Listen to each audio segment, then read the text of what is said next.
Folks, Black Star Network is here. Hold no punches! I'm real revolutionary right now. Black power. Support this man, Black Media. He makes sure that our stories are told. I Thank you for being the voice of Black America, Roland. Stay black. I love y'all. All momentum we have now, we have to keep this going. The video looks phenomenal. See, this difference between Black Star Network and Black-owned media and something like CNN. You can't be Black-owned media and be scared. It's time to be smart. Bring your eyeballs home. You dig?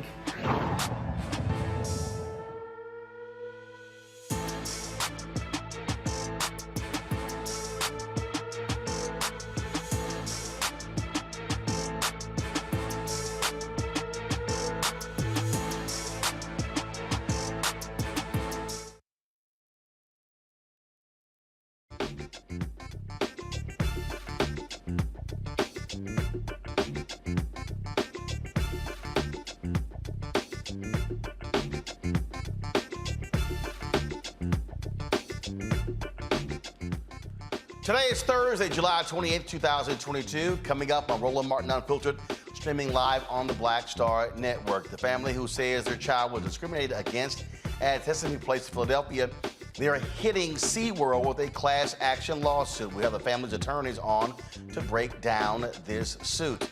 A new poll shows the issues that concern Black voters the most. We'll speak with Alicia Garza of the Black Features Lab, as well as Mondale Robinson of the Black Male Voter Project, and a mayor of Enfield, North Carolina, to unpack this poll.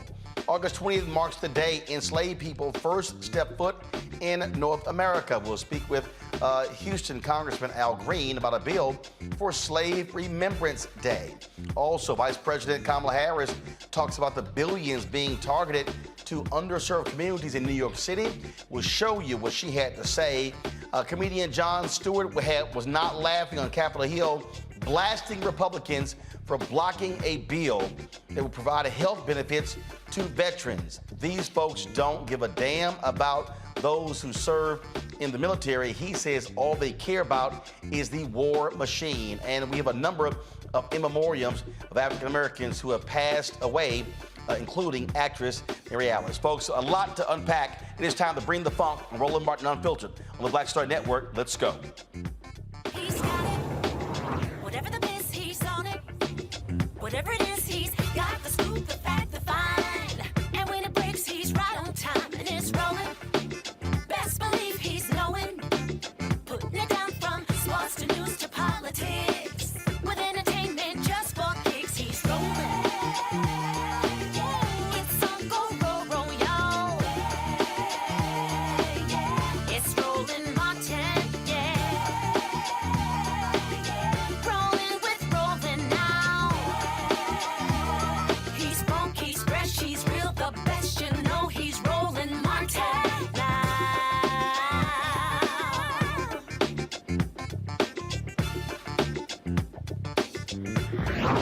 Martin.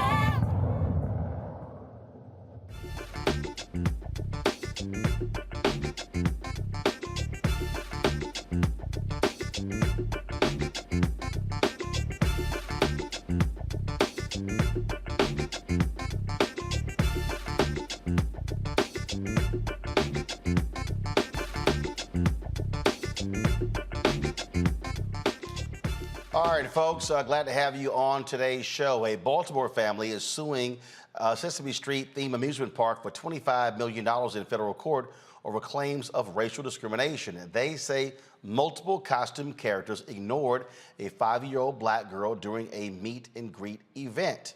The lawsuit comes after this viral video showing 2 other Black girls apparently being snubbed by a costume employee during a parade at the park. Now, Sesame Place apologized in a statement and promised more training for its employees after the video went viral earlier this month. The family's attorney, William Billy Murphy Jr. and Malcolm P. Ruff, join us to discuss this lawsuit. Glad to have both of you on Roland Martin Unfiltered. William and Malcolm, as I said, we covered the news conference that took place on Saturday in New York, where Ben Crump is representing, Ben Crump and other attorneys are representing the two families of the 2 young girls who were there that actually sparked this. You're representing other family members, correct? Yes, several other families and the numbers getting bigger every day because we've been inundated by news about the park, about other incidents that have happened, about discrimination at the park. It's been an incredible response to our lawsuit. I think people wanted to see something concrete happen other than just talk of an apology. The initial family, like I said, we were there. They are going to be pursuing a lawsuit as well. They're working with Until Freedom, and there are a number of things that they want to also see done. And so, in your lawsuit, what are you laying out? What are you laying out, and how broad is this? And by placing it as a class action suit, are you hopeful that others will come along and join the suit? Class action suits cover everybody who has similarly been harmed.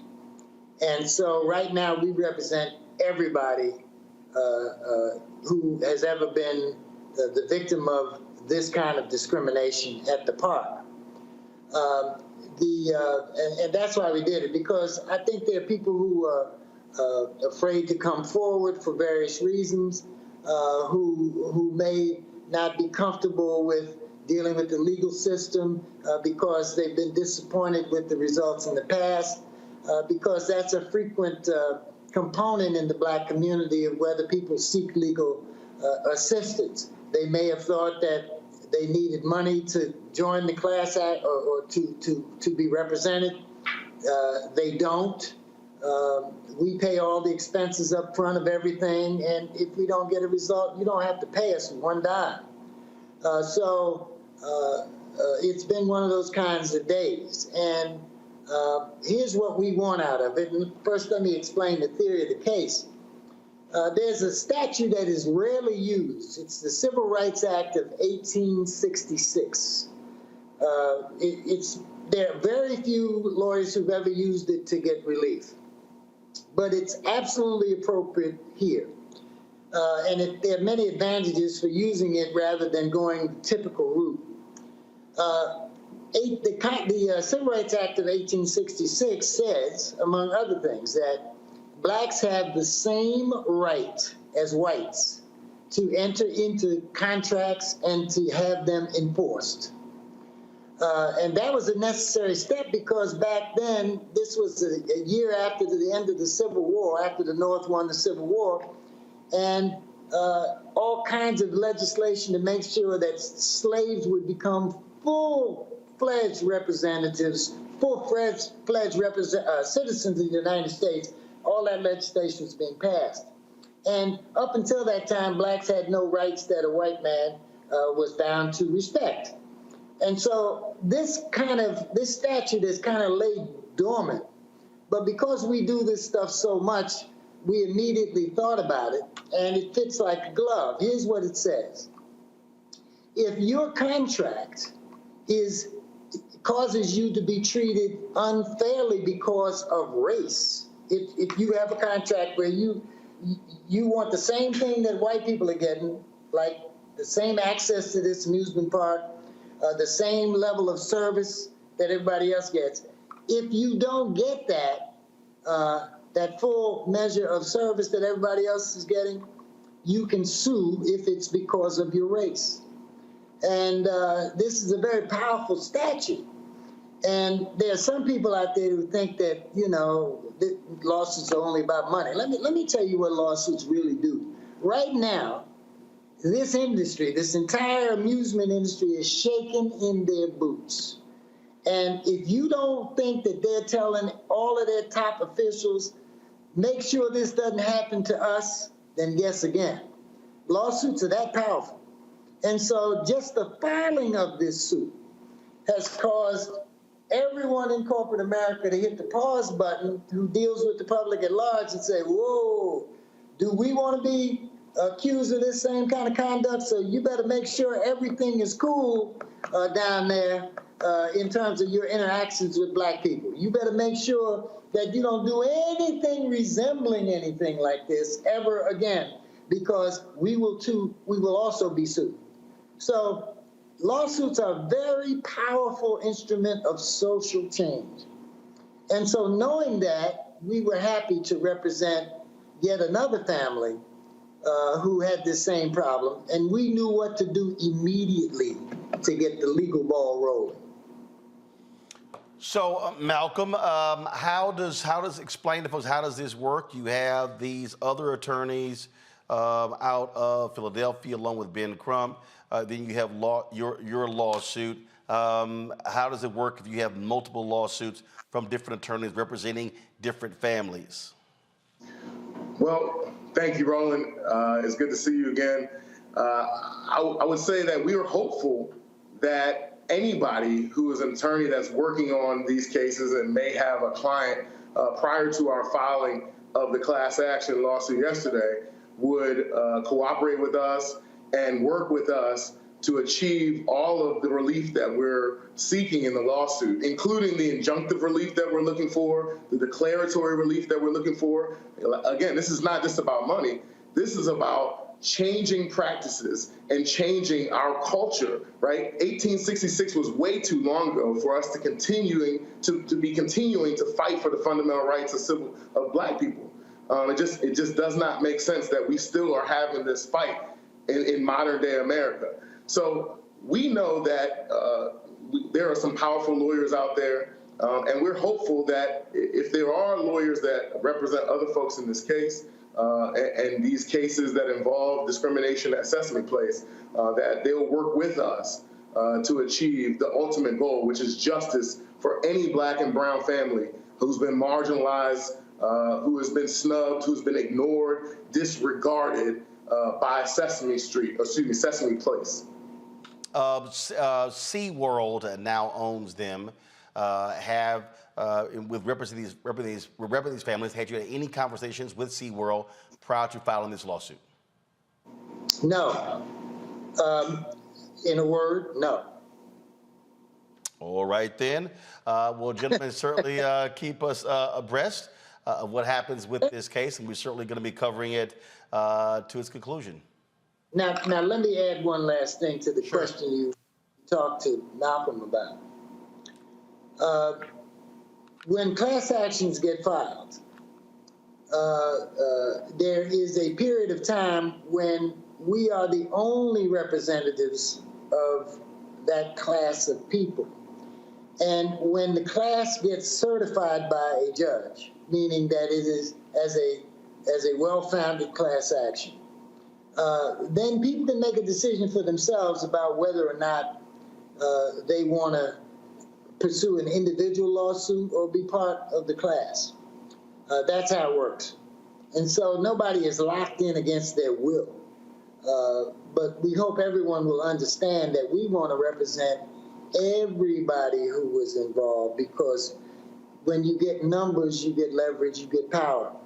And the more we see of a systematic nature in these situations, the more we see patterns of discrimination, that shuts down the opposition that says, well, how do you know this was a discrimination? How do you know it was an intentional act? If it turns out to be widespread, all of that kind of criticism goes away, and it brings the company to its knees. And so then they must come up with a fair offer of a settlement, or we go to court. All right, then. We certainly appreciate it. Thanks a lot, gentlemen. Thank you, Roland. Nice to see you. Likewise. Thanks so much. Folks, I want to introduce our regular Thursday panel. Glad to have them back. Joining us right now, Erica Savage, founder of The Reframed Brain, Reese Colbert, founder of Black Women Views, Dr. Greg Carr, Department of Afro-American Studies, Howard University. One of the things that I believe here when we talk about not just this lawsuit, but like I said, when we covered the news conference on Saturday in New York City, and I've had conversations with those attorneys until freedom as well. I really think, Greg, that that the idea has to be far more expansive, and this is what I mean. I hearken back to Operation Breadbasket, how they approached these companies. A lot of people I've already seen on social media. We need to boycott. And I have to keep reminding people over and over and over again that if you actually take the time to study Reverend Louis Sullivan's initiative, which they did there in Philadelphia, he presented the idea to Dr. Martin Luther King Jr. King asked him to come down to Atlanta to present the idea to Southern Christian Leadership Conference. They adopted that same plan. That is what became Operation Breadbasket. Boycott was the last thing on the list. There literally was a 6-step process, and I'm going to pull the book out in a second and explain to people what those 6 are. And I really think that people involved in this case and others should study what they did, because it wasn't just filing a lawsuit and you get the clients paid and the attorneys get paid.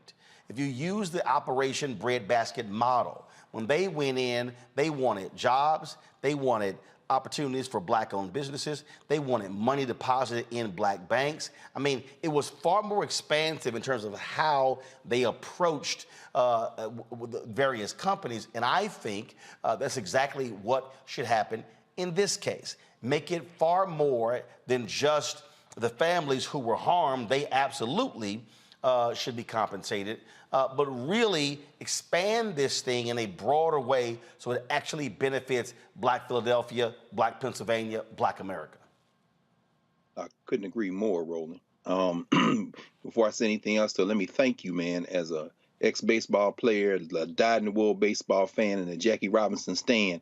Your coverage of the museum opening was immaculate, brother, including I got to watch that documentary because you streamed it here after Jackie. And I encourage everybody to go back to Black Star Network and watch that documentary. That's a hell of a documentary. My granddad's favorite man was Bob Gibson, brother, and Kurt Flood.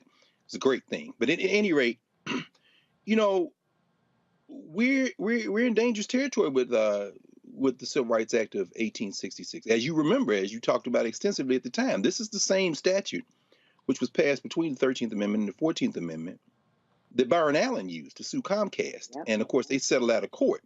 And the fear was, with this conservative white nationalist federal bench, that they could narrow the protections around race of the Civil Rights Act of 1866, which, you know, I don't want to disagree with Billy Martin. He's a hell of a lawyer, of course, with a long reputation, but it has been used, not enough, but it has been used over the years. And in fact, it has many times been looked to, particularly Section 1981, which is the civil component of the Civil Rights Act of 1866, as a weapon to protect our rights precisely in the way that he outlined. But to your point, now we heard them talk about declarative relief and injunctive relief.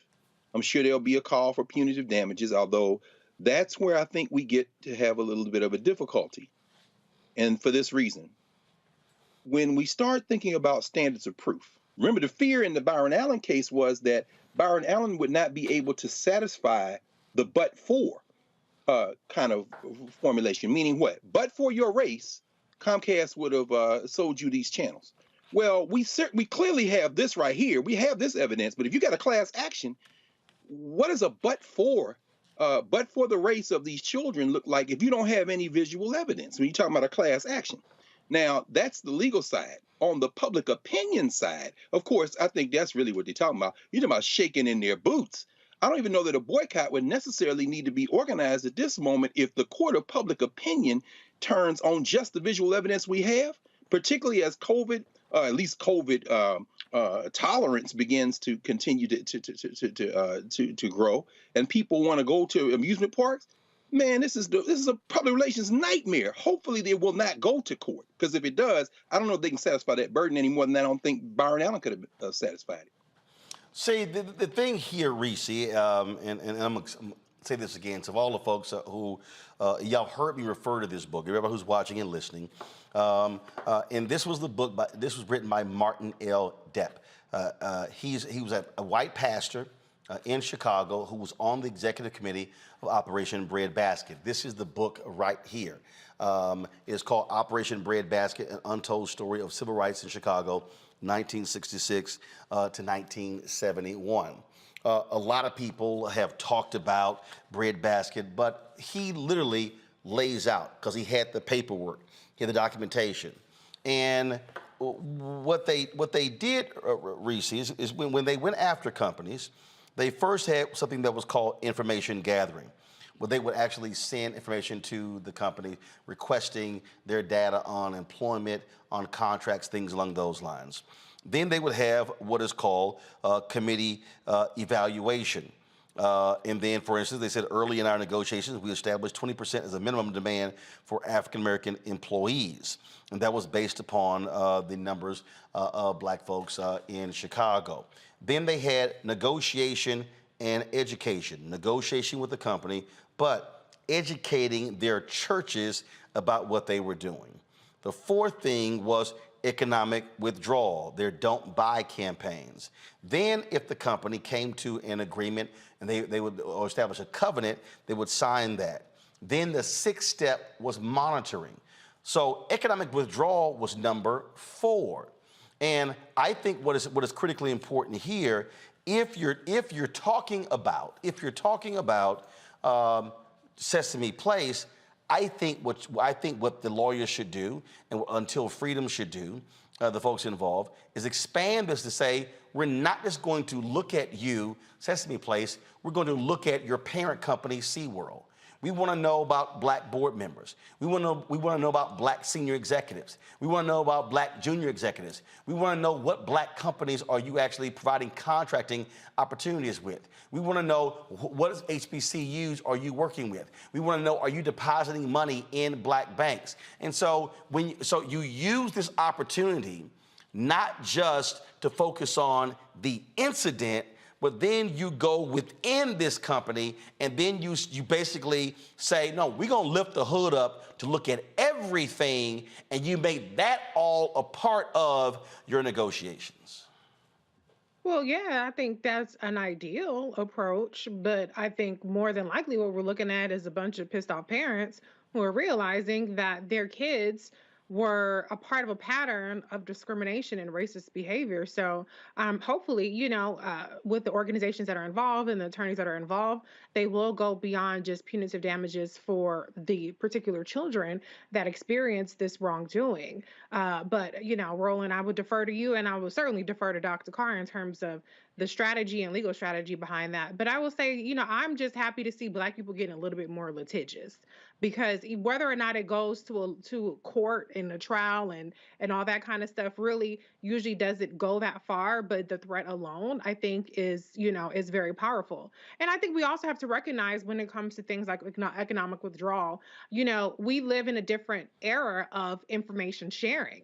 I know for me, if I see one bad Yelp review, I'm like, what, maybe I'm not going to try that place out. And so, people are a lot quicker to kind of hold their fire or find someplace else to patronize than back then, where there was a little bit more of, okay, we have to inform our folks. We have to launch a campaign so that people know not to go there. Now you see Instagram, you see Twitter, and you're like, oh, no, I'm staying away from there. So I definitely think that the fallout is rather immediate in terms of the impact to these corporations, and that's why they are shaking in their boots, and that's why they aren't taking the typical tack that they do in trying to, completely deny it. But I do think it's a goddamn shame that you have to bias train people dressed up as Sesame characters to not be racist towards black kids. That's a damn shame. So this is why I am in favor of expanding this, because I think when you hit somebody, Erica, I believe you hit them, and you hit them hard. First, a lot of people out here, when they heard Sesame Place, they actually said, oh, Sesame Street. No, they don't actually own that particular park. That is a licensing deal. SeaWorld owns them. Go to my iPad. These are the other SeaWorld properties: SeaWorld Orlando, SeaWorld San Antonio, SeaWorld San Diego, Discovery Cove, Busch Gardens Tampa, Busch Gardens Williamsburg, Pennsylvania, Sesame Place Philadelphia, Sesame Place San Diego, Aquatica Orlando, Aquatica San Antonio, Adventure Island, Water Country, USA. To me, Erica, when you go to SeaWorld, you make it perfectly clear. SeaWorld, you're putting all of this in jeopardy if you don't fix what took place at Sesame Place. That, I guarantee you, from a corporate standpoint, they begin to shake in their boots when all of a sudden you make this a SeaWorld thing and not just a Sesame Place, Philadelphia thing.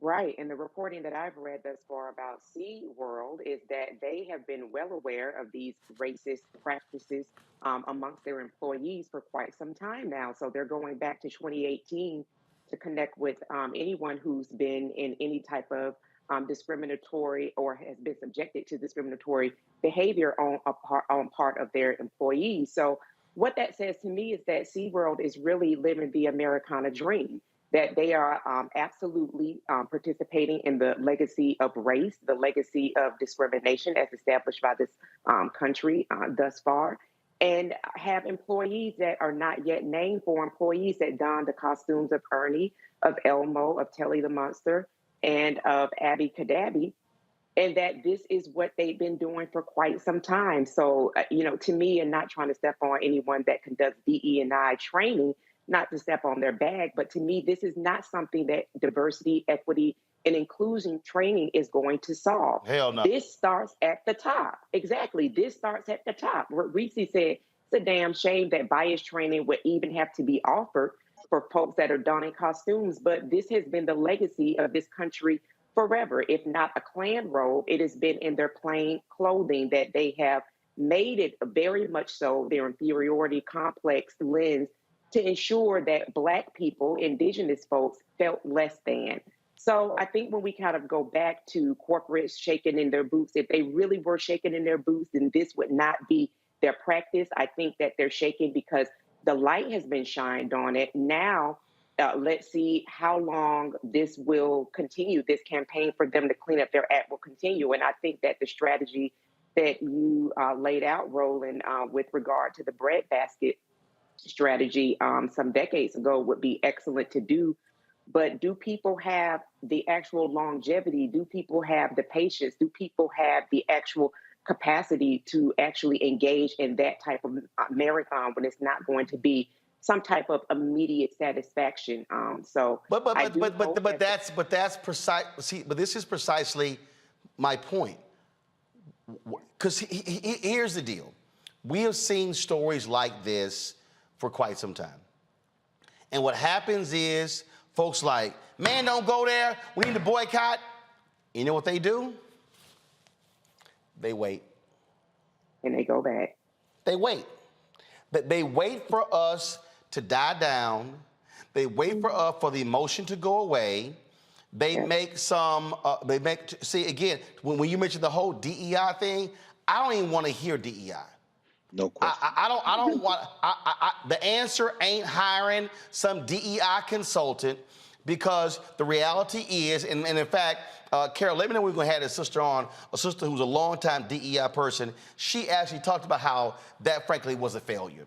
And most of these DEI positions are bullshit.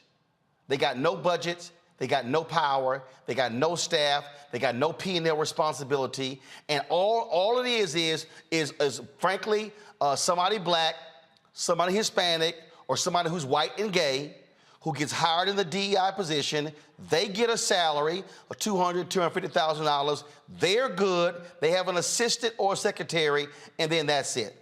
And so I need our people to don't even fall for the DEI okie doke. What I'm talking about here is this is one of those opportunities where I want us, and this is where Black media, also Black-owned media, comes in, where we have to, again, expand folks' thinking. Go to my iPad, please. Folks, SeaWorld is a publicly traded company. It is a publicly traded company. Now, I don't want to, I'm not even going to use, y'all know how I got a flat out opposition to anything Kardashian on this show. So I'm not going to use them, I'm not going to use what they recently did with Instagram as the example. But when Rihanna spoke out against changes Snapchat made to their app, this is probably a couple of years ago, they lost $3 billion in value. You know what they did? They changed that shit because they saw what was coming. And so What I am saying, and this is why I'm looking at the breadbasket model. Yes, the lawyers are doing what they're doing and they should be doing. Yes, they're representing the families. But as we covered in that news conference on Saturday, numerous families have come forward with their own videos. This is now becoming a systemic thing. This is the opportunity to now say to SeaWorld, play games with us, we're gonna tank your stock. Go to my iPad, you see it right here. SeaWorld stock closed at $40.82 today. Listen to me, folks.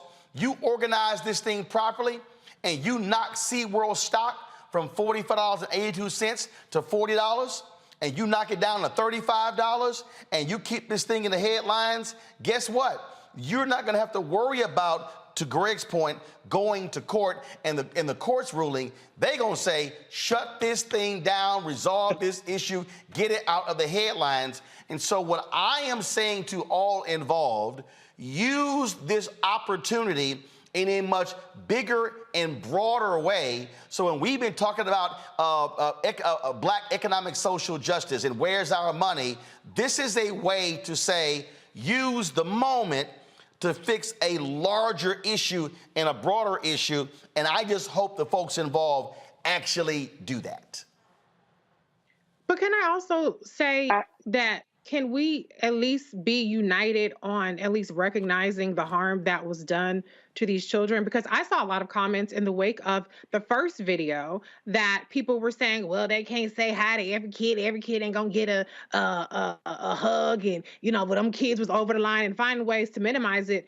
And it wasn't until 4 or 5 other videos came out that some people started to back off of that. It shouldn't take dozens or several videos for us to believe Black people the first time they say that something is racist and that there is mistreatment. And to Erica's point about the stamina and the attention span, I think so often we don't even back each other up, even in the short term. And then as soon as somebody sees somebody's getting some money, then the people really start to hate. So I just hope that at a minimum, people can remain united around these families, and to your point, Roland, expand the scope of what they're looking for. But Alicia, here's the deal.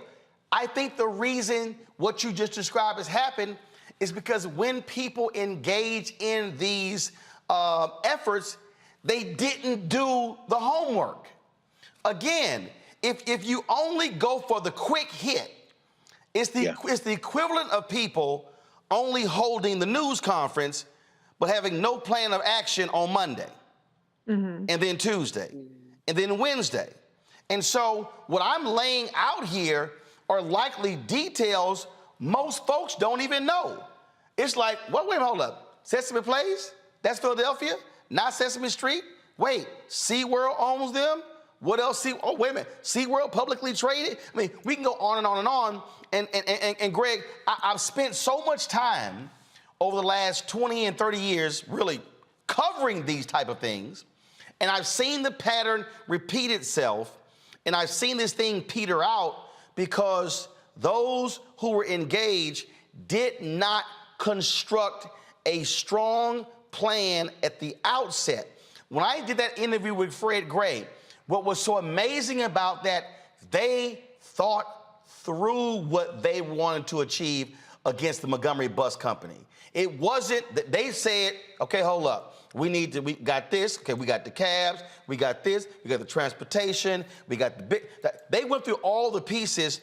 What I am suggesting is that what we do is go back to what we did before and be far more sophisticated in how we begin to achieve change, because it's easy. And let me be clear, I want these families and those babies taken care of. But the problem has been when we accept the check just for them and you don't use the opportunity to actually put a dent in the whole system. I'm trying to go way bigger here, Greg.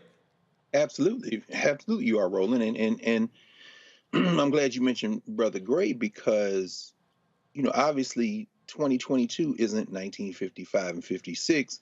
And as you have borne witness to and covered for decades now, society has changed so much. The atomization of Black identity, So some of the things that Reese is speaking to, there was a time when it would have been far less acceptable to say, well, they can't talk to everybody or they can't. No, one thing about apartheid, one thing about Jim Crow, it held us together.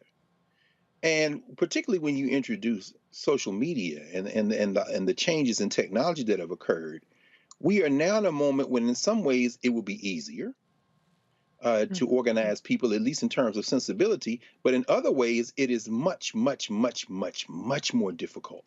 Fred Gray coming out of law school, his earliest cases ending up before the Supreme Court, he got into the practice of law to defend the race. And at that time, defending the race was seen as a badge of honor.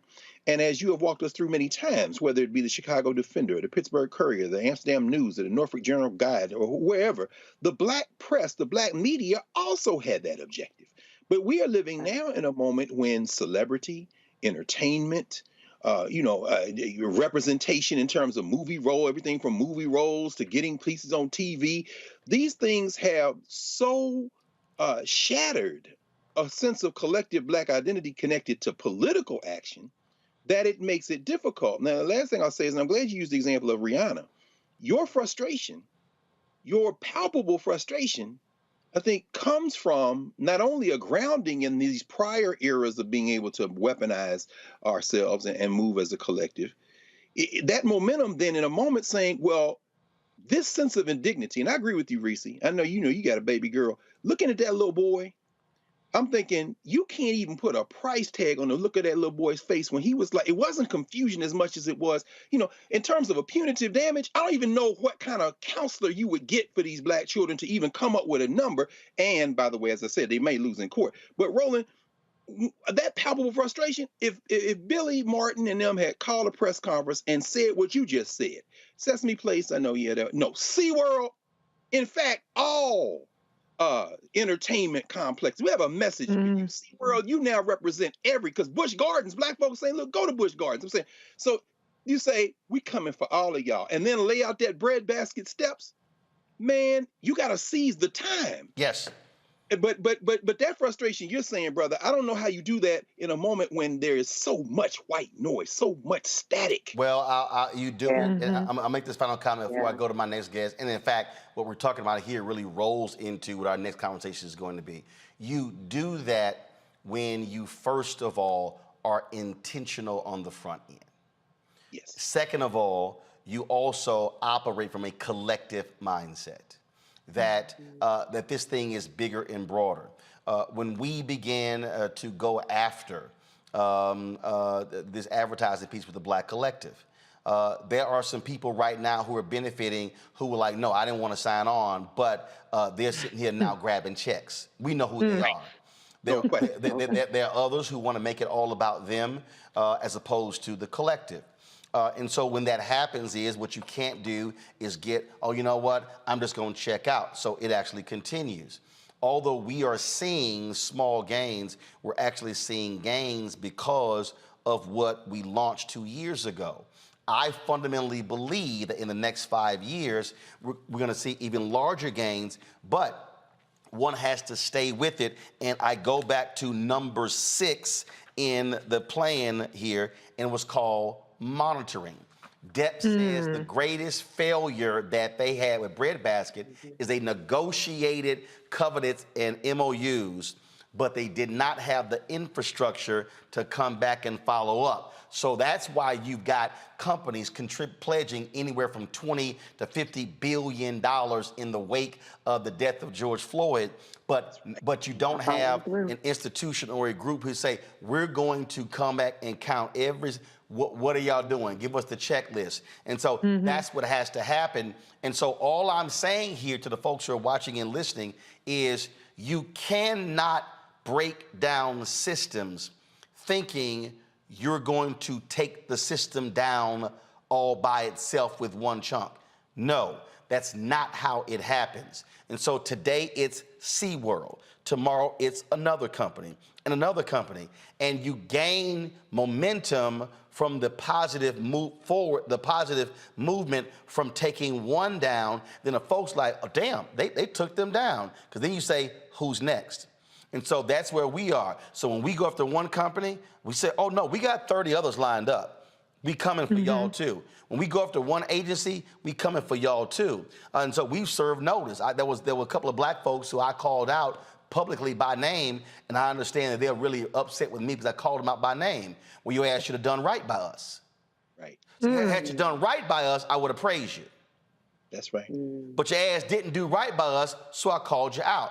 This real simple. I can praise you, I can call you out. My motto ain't changed. If you do good, I'll talk about you. If you do bad, I'll talk about you. At the end of the day, I'm gonna talk about you. And so that has to be the standard, and we have to ensure that we are thinking much bigger and broader. And so we're gonna continue talking to Billy and those set of attorneys, Ben Crump and the others, and Until Freedom, because trust me, this goes way beyond just those two little girls and those families and Sesame Place. This is this entire system and how they treat black people. When we come back, we're gonna talk about what do black people want? What are the issues they care about? You keep hearing folks say reparations is number one, people say education is number one.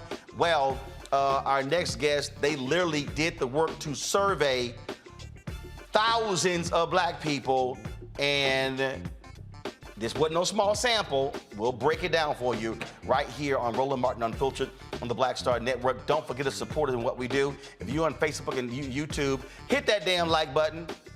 I shouldn't have to ask again. We should easily be at 1,000 likes. Hit the like button, share it, pass it on. Also, download our Black Star Network app. Why we want you to do that? Because we want to beat to the day where we don't have to be on YouTube and Facebook and LinkedIn and Twitch and Instagram. We can drive our people to a black-owned OTT network.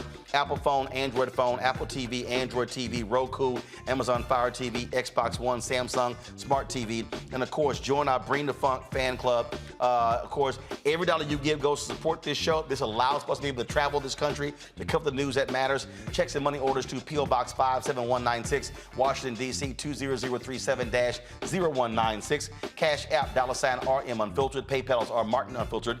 Venmo is RM Unfiltered. Zelle, Roland at RolandSMartin.com. I'll be right back.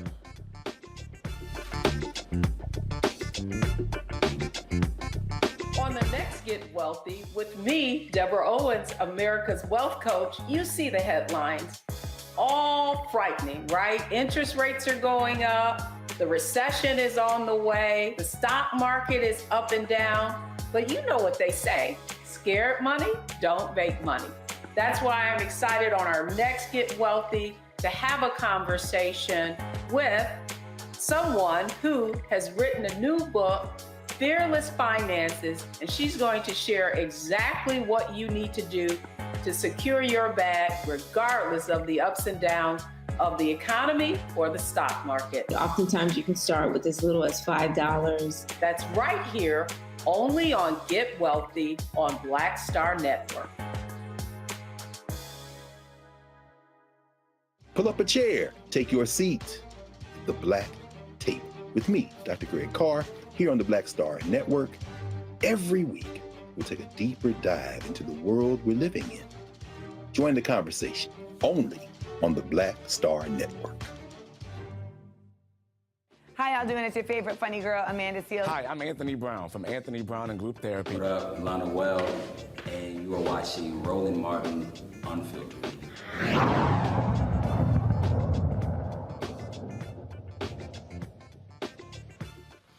All right, a few months ago, Alicia Garza was on our show talking about the Black to the Future Action Fund and their survey of African Americans. So if y'all sitting here saying, I see some of y'all in our YouTube chat, I didn't get the survey because your ass wasn't paying attention.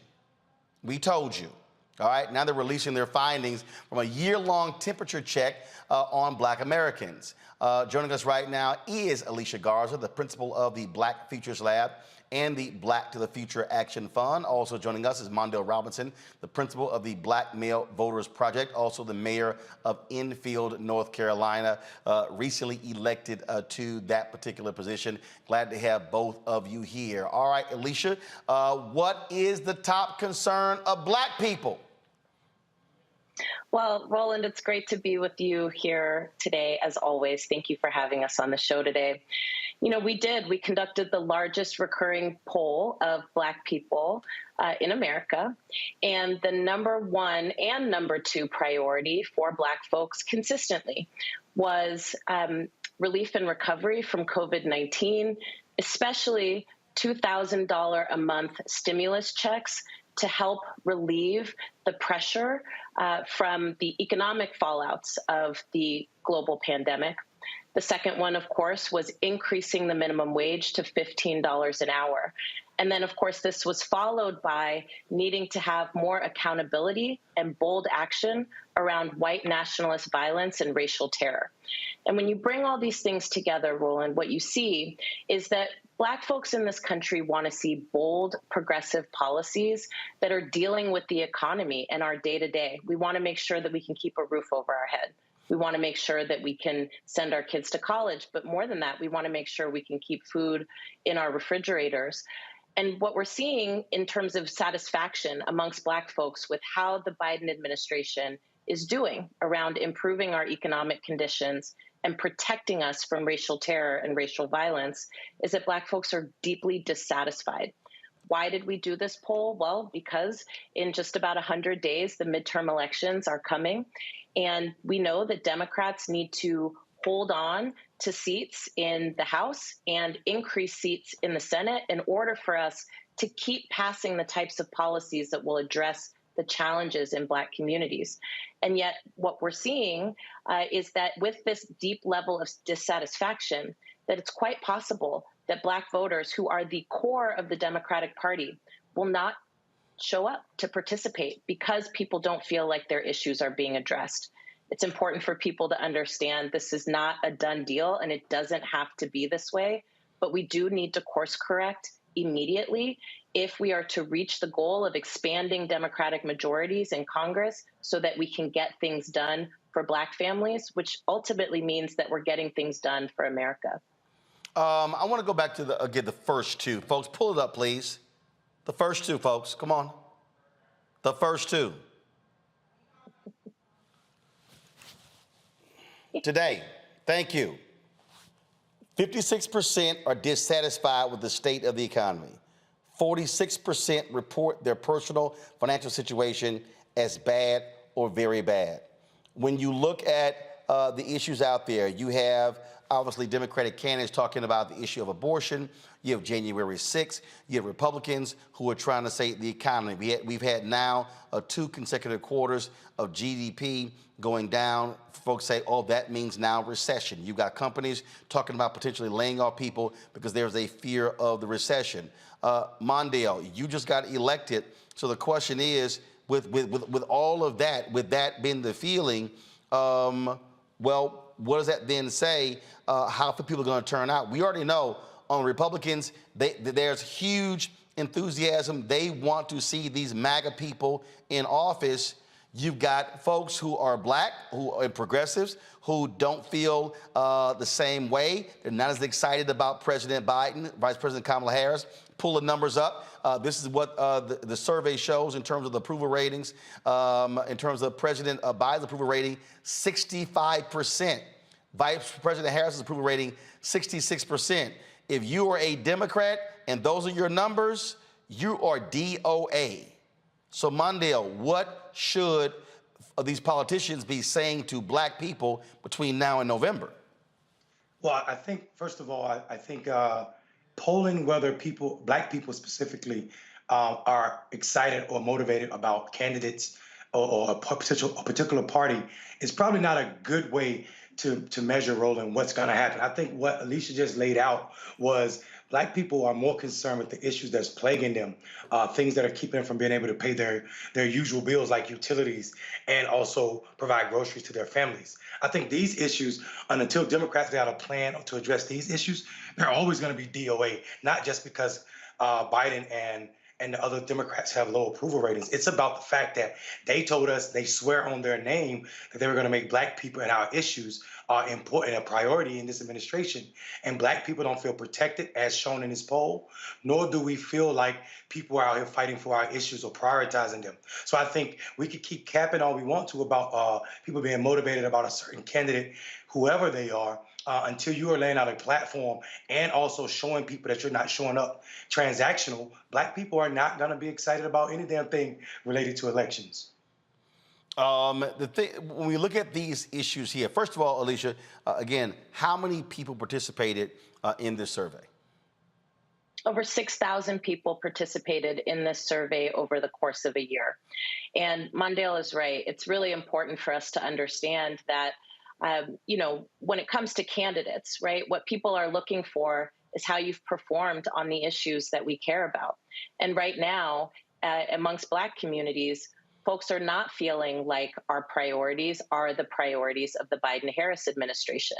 That's not to knock them. It's to say that if you need to keep your numbers in the House and you need to expand your numbers in the Senate, and people are looking at you saying, you don't have my priorities in mind and you haven't done the things that I voted for you to do, then there's less of a likelihood that people are going to show up.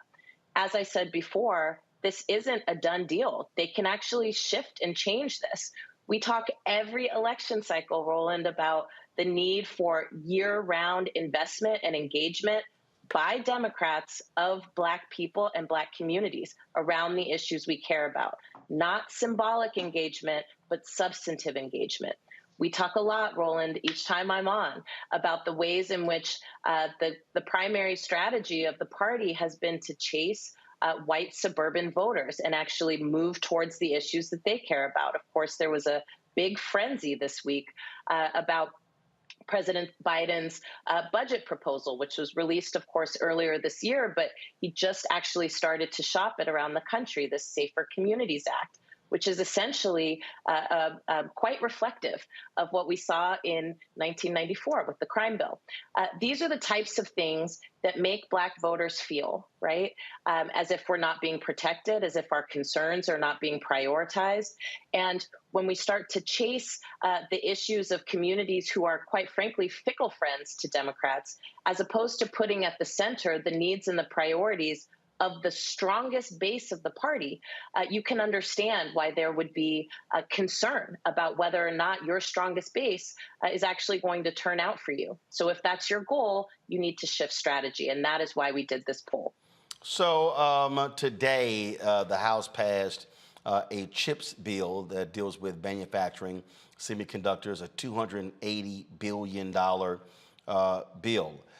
The thing that immediately jumps out to me, Mondale, is like, okay, those are, quote, subsidies. If this was another conversation, we'd be calling that welfare. Welfare. So the first thing that jumps out at me is, okay, who benefits from this? Who's the money going to? What major companies? Do those companies have HBCU initiatives? How is that money getting to Black folks as well? $280 billion. Again, to me, if you're the White House, you might want to be explaining that. How's it going to impact communities or small towns like yours in North Carolina? How's it going to impact African Americans? How's it going to impact inner cities? How will it impact HBCUs? Because you don't want it to simply, it seems as if, oh, it's going to benefit these major Silicon Valley companies and it's going to benefit the oracles of the world when you have Larry Ellison who believes in the big lie and is backing Donald Trump. Yeah, listen, I think Alicia was playing nice on your show with your listeners when she called them fickle friends. White suburbans are not Democrats' fickle friends. They are Republicans. And we just got to say that. It's not just rural people that are southern rural people that are conservative voters. The Democrats have not won the majority of white voters in this country since the 60s, and they're never gonna do it again as long as they're playing politics about progressive issues, even if they're doing it in a light manner. What I will say, though, is just like this chip bill, there's no checks on where that money is going to go and who's going to get it. Most likely, none of it or very little of it will end up in Black communities or benefiting Black people. And the reason the Biden administration isn't or can't talk about it is because they didn't think about it when they was writing that bill. Like you said, they weren't intentional about ensuring that Black people benefit from this $280 billion they're about to spend with some of the richest people in this country. Furthermore, we still got some checking to do and finding out where funds are spent from COVID relief. We know that a lot of these resources already went to police departments around this country. Some of it was supposed to be to benefit rural communities. We got to address where that money is. Who's checking on that? You were talking in your last segment about having the resources to go back and check on that. I think Alicia Garza and the team over at Black to the Future Action Fund have started that conversation, but we need to get real serious about figuring out who is receiving all these funds that supposedly are to benefit Black people. And the reason I'm talking about rural Black people so often is because in Black spaces in the South, we are overpopulated in rural spaces. We are 33% of that population. So that's more than our national average. So people need to really think about what's happening to rural people and how we're being ostracized, especially from resources, especially when you're a Black person. The survey also shows 73% support progressive measures on abortion rights, 85% favor Congress authorizing $2,000 monthly COVID-19 relief checks for every American until the economy recovers. And so that's also what it says there. I got questions for my panel. First off, Erica, I'll start with you. Yeah, so thank you, Alicia, and congratulations to you, Mayor Robinson. And I was kind of interested in a bit of both of what you said with relationship to the SAFE Act, that there has been some disinformation around what that bill actually contains. And my good sis Reese, who's on the panel as well, does a lot of work around disrupting disinformation. Have you all seen in your respective places where disinformation, even withholding those that represent the Democratic Party to court for what they have said that they're going to do for folks who have voted for them, have you all seen an infiltration of disinformation, even with information that you all have been putting out? And what are some measures that you are both taking in your respective places to help combat them, especially with the Safer Communities Act, where there's some disinformation about that being parallel to the 1994 crime bill? Well, I'll start off and just say that there are some deep concerns, and those concerns are valid. And part of the way in which disinformation is able to spread and proliferate as it is and as it does is because there is such a gap between engagement and investment in our communities, that in that gap, what gets inside, right, are operatives and people who don't have our best interests at heart or in mind. And they're able to take a grain of truth, right, and turn it into something that it is not.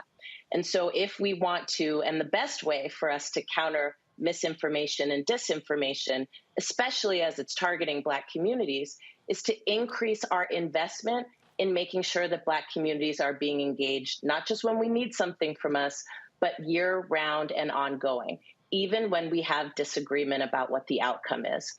Certainly in the Safer Communities Act, for example, there are some things that are very interesting. I would call it, both a carrot and a stick kind of a bill. And yet there are some real deep concerns that Black communities do and should have about some of the punitive measures in this bill. Now, again, if Black communities are deeply engaged in the process of both crafting and putting forward their solutions around what it is that they want to see happen as it relates to addressing crime and violence in our communities, what it looks like to do violence prevention work in our communities, then we wouldn't have to do the work around disinformation and misinformation that we're doing now.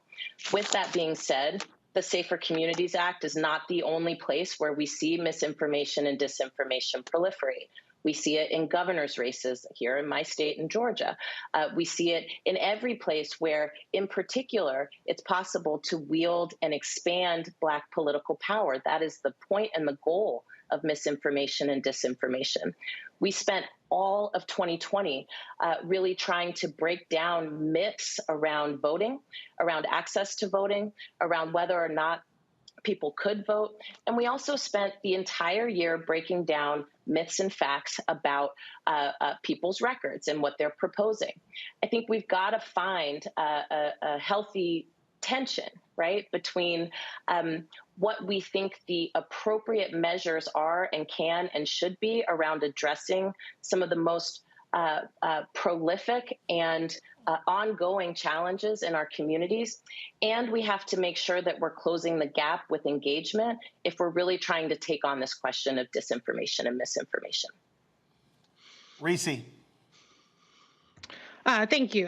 Erica covered the disinformation part. I actually am very familiar and I deeply respect the work of the Black Futures Lab and the Black Voter Project. In 2019, when it was released, I did a deep dive on it because I was a supporter of Senator Kamala Harris at the time. And her policies all hit all the marks. The $2,000 relief checks is actually a proposal from Senator Kamala Harris that she introduced in Congress. So, I think my concern is I think that the results are very illuminating, and I think that it's a great basis for formulating conversations as opposed to making assumptions about what Black voters want. But then it seems to me like it still goes back to kind of the regular broader talking points about what, is not being done in terms of messaging or what is not being done in terms of outreach. What's the next step in terms of actually marrying what Black voters want to what's actually being proposed? Because I do see a disconnect in the way that it's being talked about in terms of what is being done legislatively with the executive branch in comparison to what Black voters want. And I think it also only talks about Democrats as opposed to Republicans, who are completely on the opposite side of everything, lowering insulin, lowering the cost of insulin, expanding Medicare, a number of things. So is there any kind of plan to do like a congressional scorecard or a gubernatorial scorecard or anything like that? Because I feel like we keep having these conversations about perceptions as opposed to having real, I don't want to say we're not having fact-based conversations, but having something tangible that we could say, yes, this person is hitting the mark. No, that person is not hitting the mark. Mm-hmm. Well, I want to kick it to the mayor because I know the mayor's been doing work in 17 states across the country for years now, engaging Black male voters to try to close the gap, right, between the party engagement and what communities actually need. We are doing the same thing, both in partnership with the Black Male Voter Project, but also in partnership with Black organizations in more than 5 states across the country. We know that organizations like Black Voters Matter are giving the tools to Black communities that we need in order to make sure that we're not just paying attention to the problem, but that we're crafting the solution. I think the challenge here, Reese, and I appreciate your point so much, that we need to figure out how it is that we're moving forward. I mean, one of the things that we say all the time is that what we want the Democratic Party to do is engage our people the way we engage our people, because we know that that works. And what tends to happen in each election cycle is that the burden for doing that work lands on grassroots community-based organizations, and we need to be able to actually share some of this load. Mayor, what would you say in response to this? I mean, I don't think you're too far off the mark at all. I think the fact of the matter is the bulk of the resources around engaging people or turning people out to the poll goes to the Democratic Party and its auxiliaries. But a majority of that work is done by organizations like ours that work year-round with our community, highlighting and learning what issues are most important to us. And then we are told, supposedly by white consultants, that we just need to message better or react better based on an ad. I think the problem with saying that, the engagement isn't or there's a gap between engagement and then action is that I think that's a chicken or egg situation. Whereas if we are engaging people more, that also means we are educating people more about the issues, and that scorecard goes out the window. We don't need a scorecard when we're always talking to people about what issues are important to them and telling them who's already right on those issues. So through engagement, I think the scorecard is natural. When we engage Black men, the conversations are automatic. These brothers, we shouldn't assume that just because people don't play politics, they don't know what's going on and what's not going on around him. I think the best part about Black people and this disinformation, we can say what we want to about how much money Republicans spent on disinformation. It epically failed in 2020.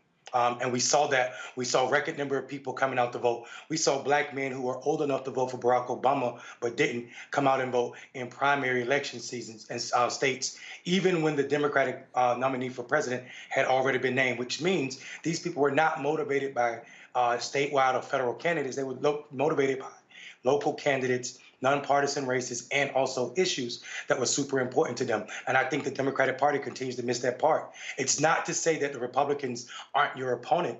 It is to say that I will stay at home if you continue to ignore me. And we saw that this election cycle in 2022 in Georgia's primary, where we lost 7% of the Black voters.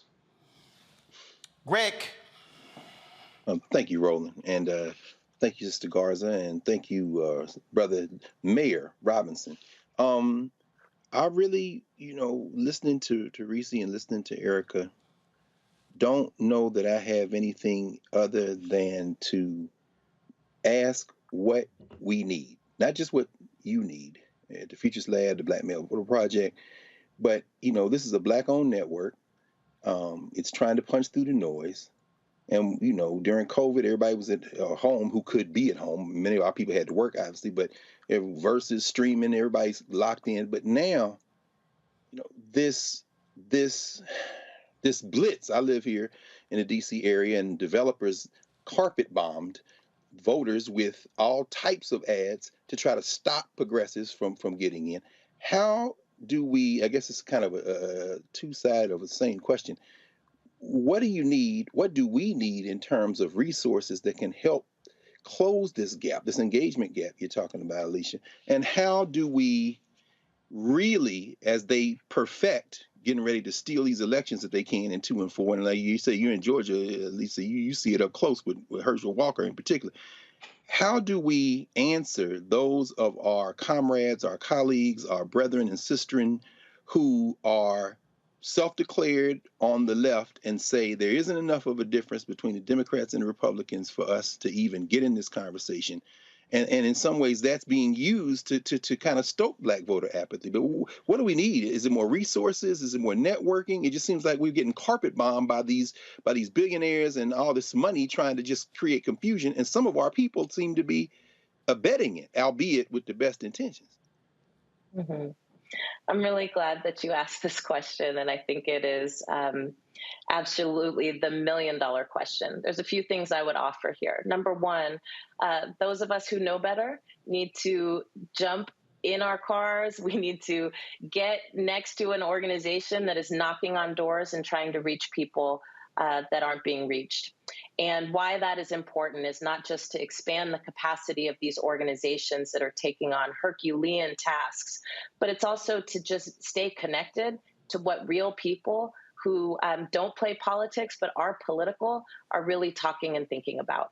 The fact of the matter is elections do matter. And we talk about this all the time when I come on this show. And this is a place where Uncle Roland and I come together without fail. Elections do matter, and they don't just matter in terms of what's happening in the White House and in Congress, but it matters in terms of what's happening in your neighborhood. Mayor Robinson mentioned earlier that we have been doing a range of FOIA requests to try to understand better where the COVID-19 relief and recovery dollars are going. And what we're finding in the 5 states that we're targeting, California, Louisiana, Wisconsin, Georgia, and North Carolina, is that upwards of 40% of those dollars have gone to law enforcement efforts when they were supposed to go to housing and eviction relief. Right. They were supposed to go to education. They were supposed to go to economic relief. And so it's important for us to do more listening than what we're doing. And anytime people say elections don't matter and there's no difference between Republicans and Democrats, I just encourage them to go sit at kitchen tables with people, bounce somebody's grandbaby on your knee, sit on people's porches and really talk to people about what they're experiencing. Second thing I would offer here is that I think what we need to focus more on, the left is going to do what the left is going to do, and I consider myself to be a part of it, and I can tell you this is a place where we diverge. But where I think we really need to be focused on is, people for whom they feel like everybody's left them behind.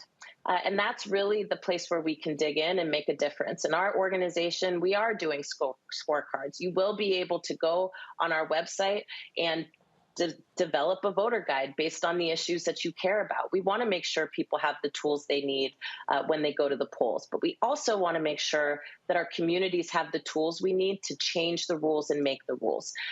We are also doing a Black Census project where we're surveying 200,000 Black people before October 31st about what it is that we deal with every day and what we want to see done about it, so that we can have a legislative agenda that we're moving beginning in the next cycle in January of 2023.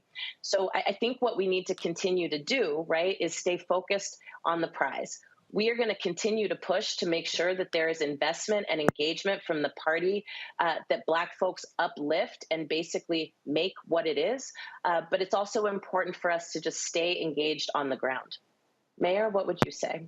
I would say everything you said, plus we got to stop referring to the Democratic Party like it's something in the third person. That's our party. We are the power behind the Democratic Party.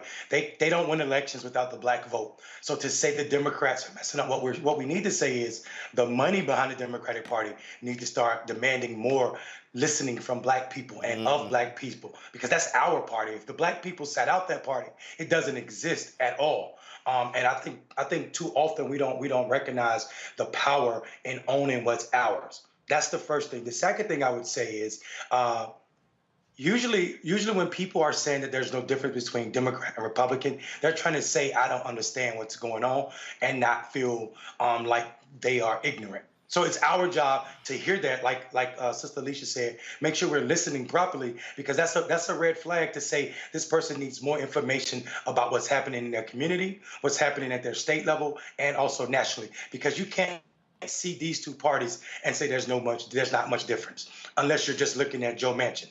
But what I would say that there's a ton of stuff that we can do on talking about Black people. There's Black resources in our community that's not being spent with Black organizations. We know some Black people have the ability to give, and they rather give to the party than give to our organizations. I think that is a worse of return on investment you can do. Giving your resources to the party is a bad idea. Those resources should be going to organizations that talk to Black people year round, that are trusted messengers, that understand what's important to our community, and have already figured out holistically what's necessary to move voters from the sideline to the poll. And I don't call people sporadic voters, because it lets the party and all of its auxiliaries off the line, when in actuality, we know when you spend more resources on voters or people, they're more likely to become super voters. So they're less invested in. So we call them low investment voters, not sporadic. And I think Black people make up the bulk of the low investment voters, whereas the white people in the Democratic Party, even those that look like us, sometimes think white when they want to go chase these conservative-leaning Republicans or Republican-like Democrats. And I mean that because if you listen to the talking points about critical race theory all through 2021, it cost us everything in Virginia, because we were talking to Republicans and we weren't talking about the issues that were plaguing Black people, i.e. the economy, i.e. the loss of that $2,000 monthly check, i.e. Trying to understand how 1 in 5 of us had contracted COVID, and all 40-some% of us knowing people that had died from COVID. That's a massive loss, not just in resources, but in human life, that Democrats ain't say nothing about, but they damn well talked an entire election season about critical race theory as if any of them know what it is. All right, then. First of all, where can people see the full results, Alicia? You can go to black2thefuture.org. You can also check out the Black Census at blackcensus.org. Make your voice heard before October 31st. All righty, folks. We certainly appreciate it. Thank you so very much, Alicia, and, well, that's Mondale. Thanks a bunch. All right, folks, got to go to a break. When we come back, Slave Remembrance Day. Congressman Al Green wants that to be official. We'll talk to him next on Roland Martin Unfiltered. We'll also we'll show you what Vice President Kamala Harris had to say today about billions being targeted to underserved communities. And she spoke in New York City. We'll have that. And Jon Stewart laid into feckless, weak, and impotent Republicans who voted against veterans, but they voted for the same thing 2 months ago. We'll explain what happened, and he was not holding back. You're watching Roland Martin Unfiltered right here on the Black Star Network.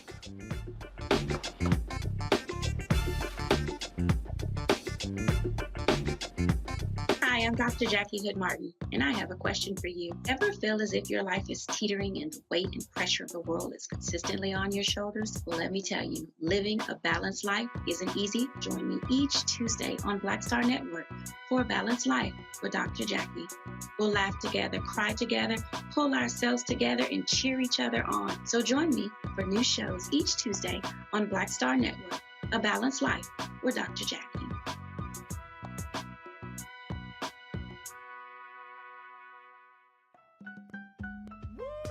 We're all impacted by the culture, whether we know it or not. From politics to music and entertainment, it's a huge part of our lives, and we're going to talk about it every day right here on The Culture with me, Faraji Muhammad, only on the Black Star Network.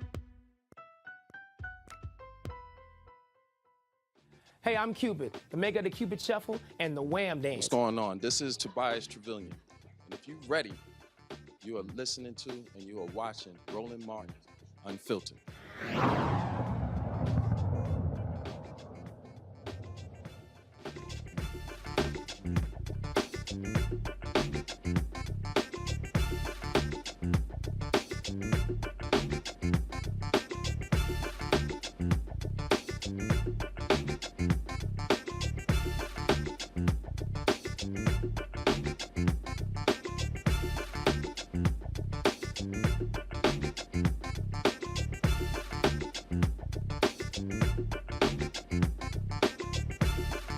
Folks, it was on August 20th, 1619, that the first people of African descent came to this particular country. 20 of them.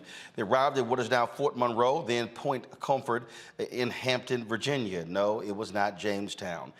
They came here against their will. Thanks to Texas Congressman Al Green, the House has passed the Slavery Remembrance Day resolution. The final vote was 218 to 207, bringing the creation of the National Day of Remembrance for Slavery a step closer. He joins us right now. So, Congressman, obviously we have Juneteenth, but it's now a federal holiday. What exactly is this day? What is this? What's the official name of this day? And will it be on August 20th? And what do you hope to achieve with this? Well, thank you for having me. I greatly appreciate the opportunity to share information. And I would like to salute you for what you do to make sure that this information gets to the masses as well as others in the classes. This is not a paid holiday. It is not a substitute for any other day. As you know, we have Juneteenth, which is a celebratory event celebrating the freedom that persons who were in Texas, generally speaking, receive, but it has become national in scope. This day, Slavery Remembrance Day is the name of it, is something that will take place because we understand the necessity to understand our history and not allow it to be whitewashed or sanitized.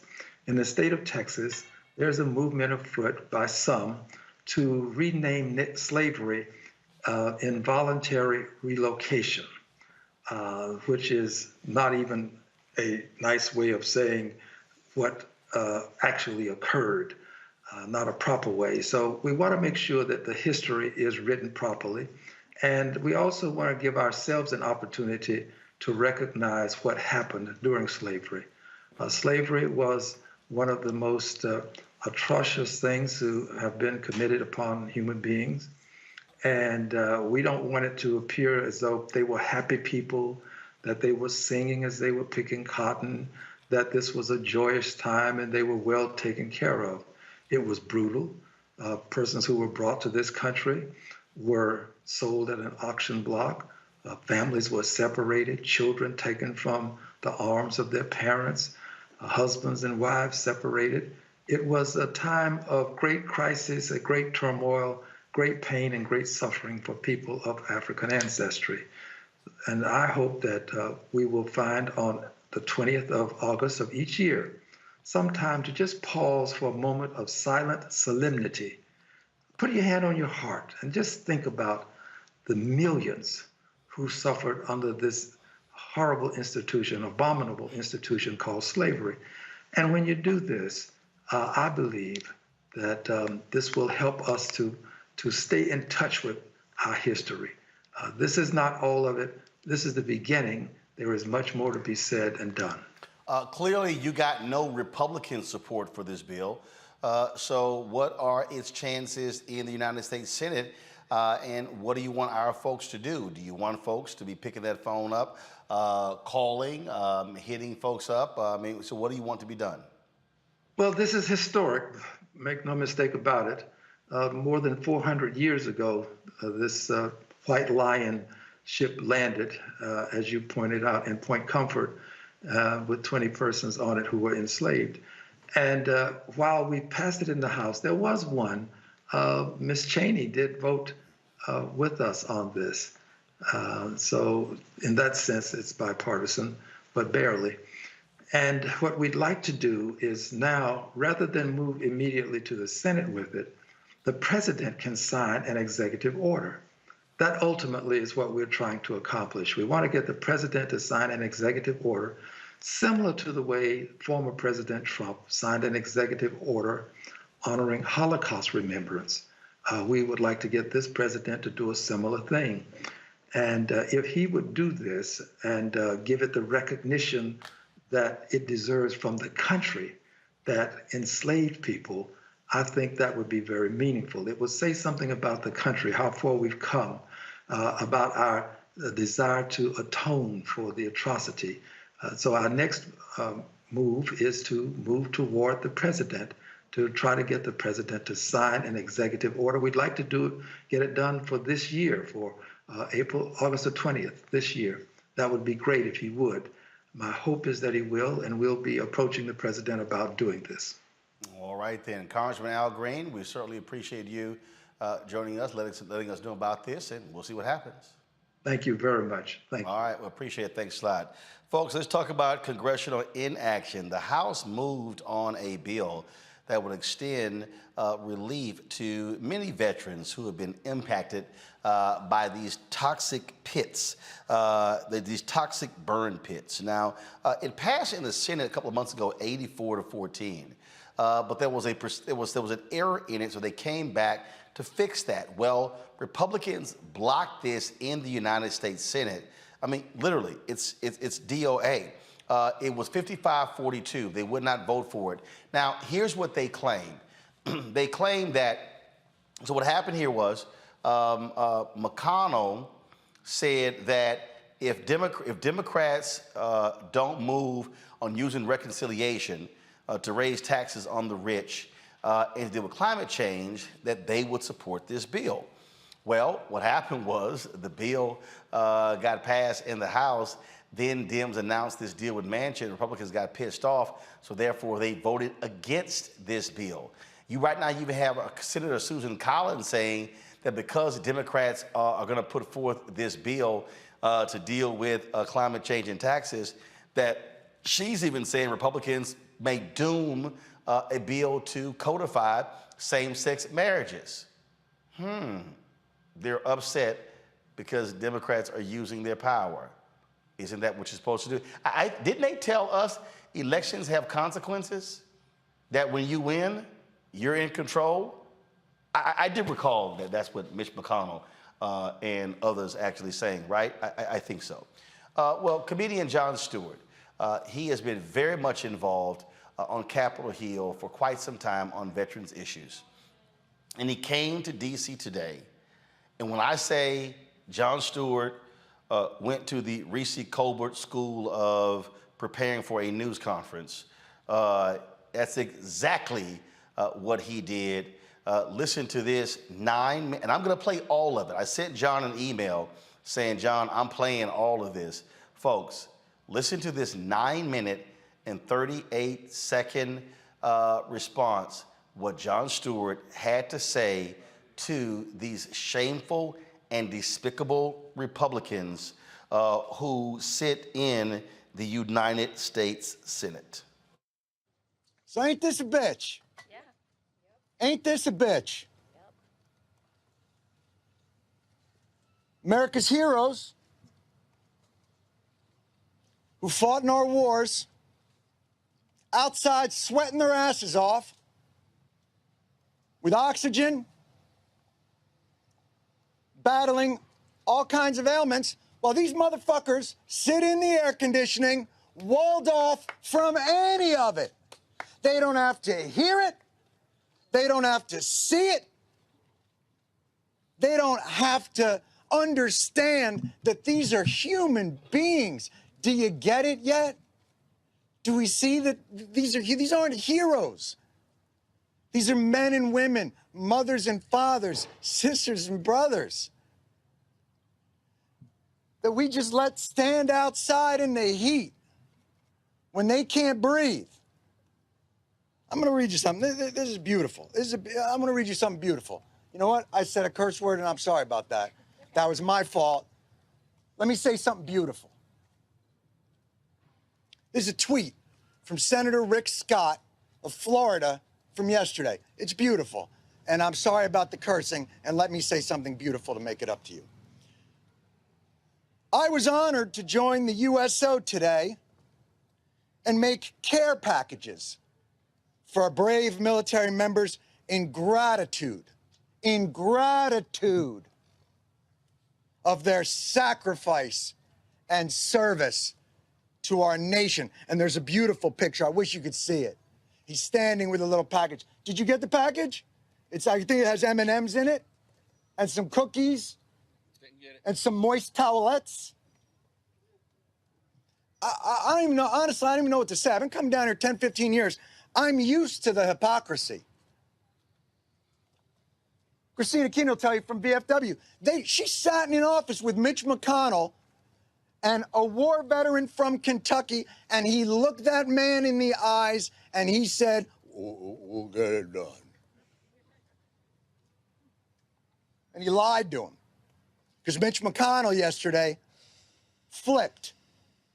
I'm used to the lies. I'm used to the hypocrisy. Senator Pat Toomey won't take a meeting with the veterans groups. Sends out his chief of staff. I'm used to the cowardice. I've been here a long time. Senate's where accountability goes to die. These people don't care. They're never losing their jobs. They're never losing their health care. Pat Toomey didn't lose his job. He's walking away. God knows what kind of pot of gold he's stepping into to lobby this government to shit on more people.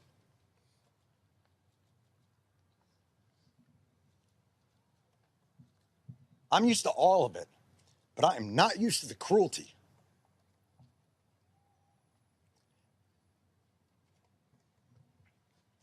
They passed it. June 16th, they passed the PACT Act. 84-14. You don't even see those scores in the Senate anymore. They passed it. Every one of these individuals that has been fighting for years, standing on the shoulders of Vietnam veterans who have been fighting for years, standing on the shoulders of Persian Gulf War veterans fighting for years, Desert Storm veterans, to just get the health care and benefits that they earned from their service. And I don't care if they were fighting for our freedom. I don't care if they were fighting for the flag. I don't care if they were fighting because they wanted to get out of a drug treatment center or it was jail or the army. I don't give a shit. They lived up to their oath. And yesterday, they spit on it in abject cruelty. These people thought they could finally breathe. You think their struggles end because the PACT Act passes? All it means is they don't have to decide between their cancer drugs and their house. Their struggle continues. This bill does a lot more than just give us health care. Gives them health care, gives them benefits, lets them live. Keeps veterans from going homeless, keeps veterans from becoming addicts, keeps veterans from committing suicide. Senator Toomey's not going to hear that because he won't sit down with this man. Because he is a fucking coward. You hear me? A coward. And like I say, I'm used to it. But this type of cruelty on those that we say we hold up as our most valued Americans, then what are we?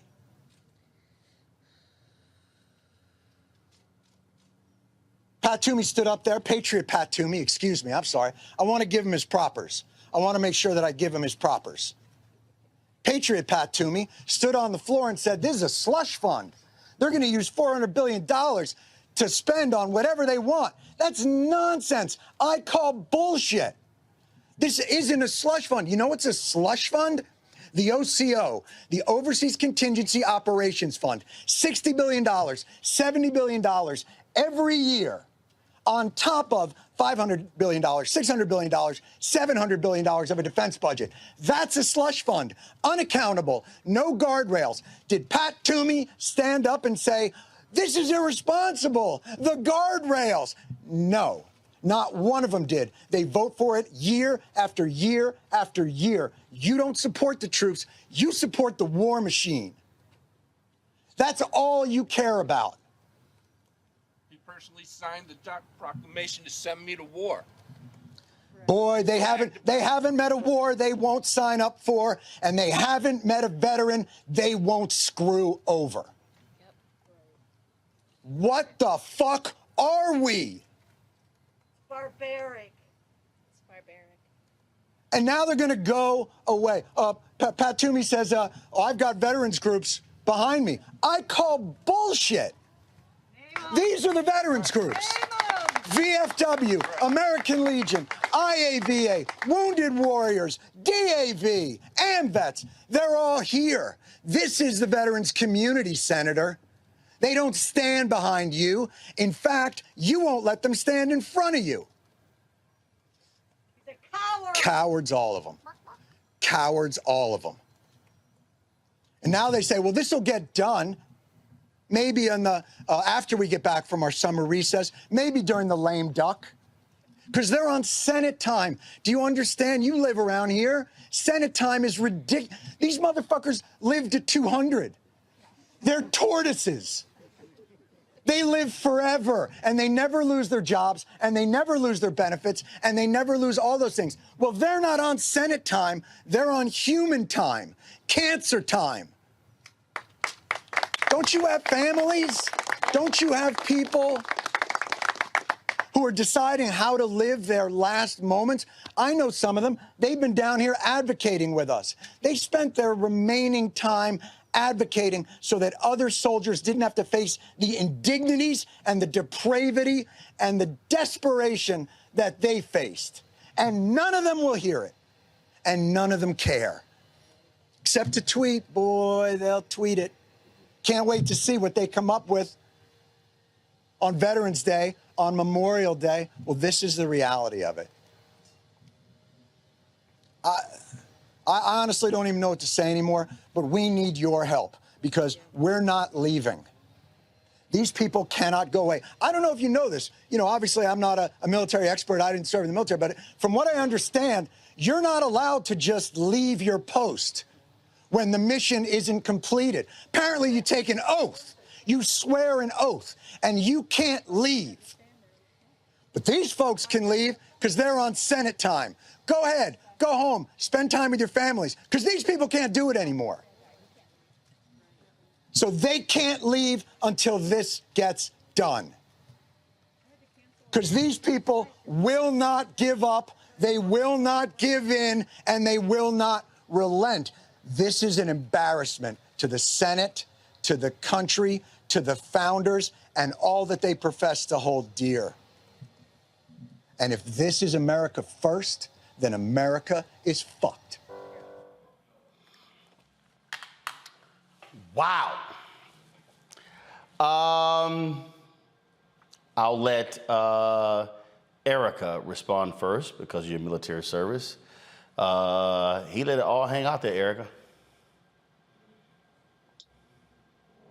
All except for a few things. So all of those individuals that were back there did not represent all of veterans groups. The Black Veterans Organization, which is a Black-led organization that does do research, litigation, does storytelling that really tells the story of Black veterans. When you think about 2 to 3 million folks in this country are Black veterans, when you consider that 33% of homeless people, and we see that very easily here, handily in the DMV, are Black veterans. So I will have to say that, you know, the picture that most people get when they think about veterans is the picture that's before that you're showing on the screen now. That is not representative of all veterans.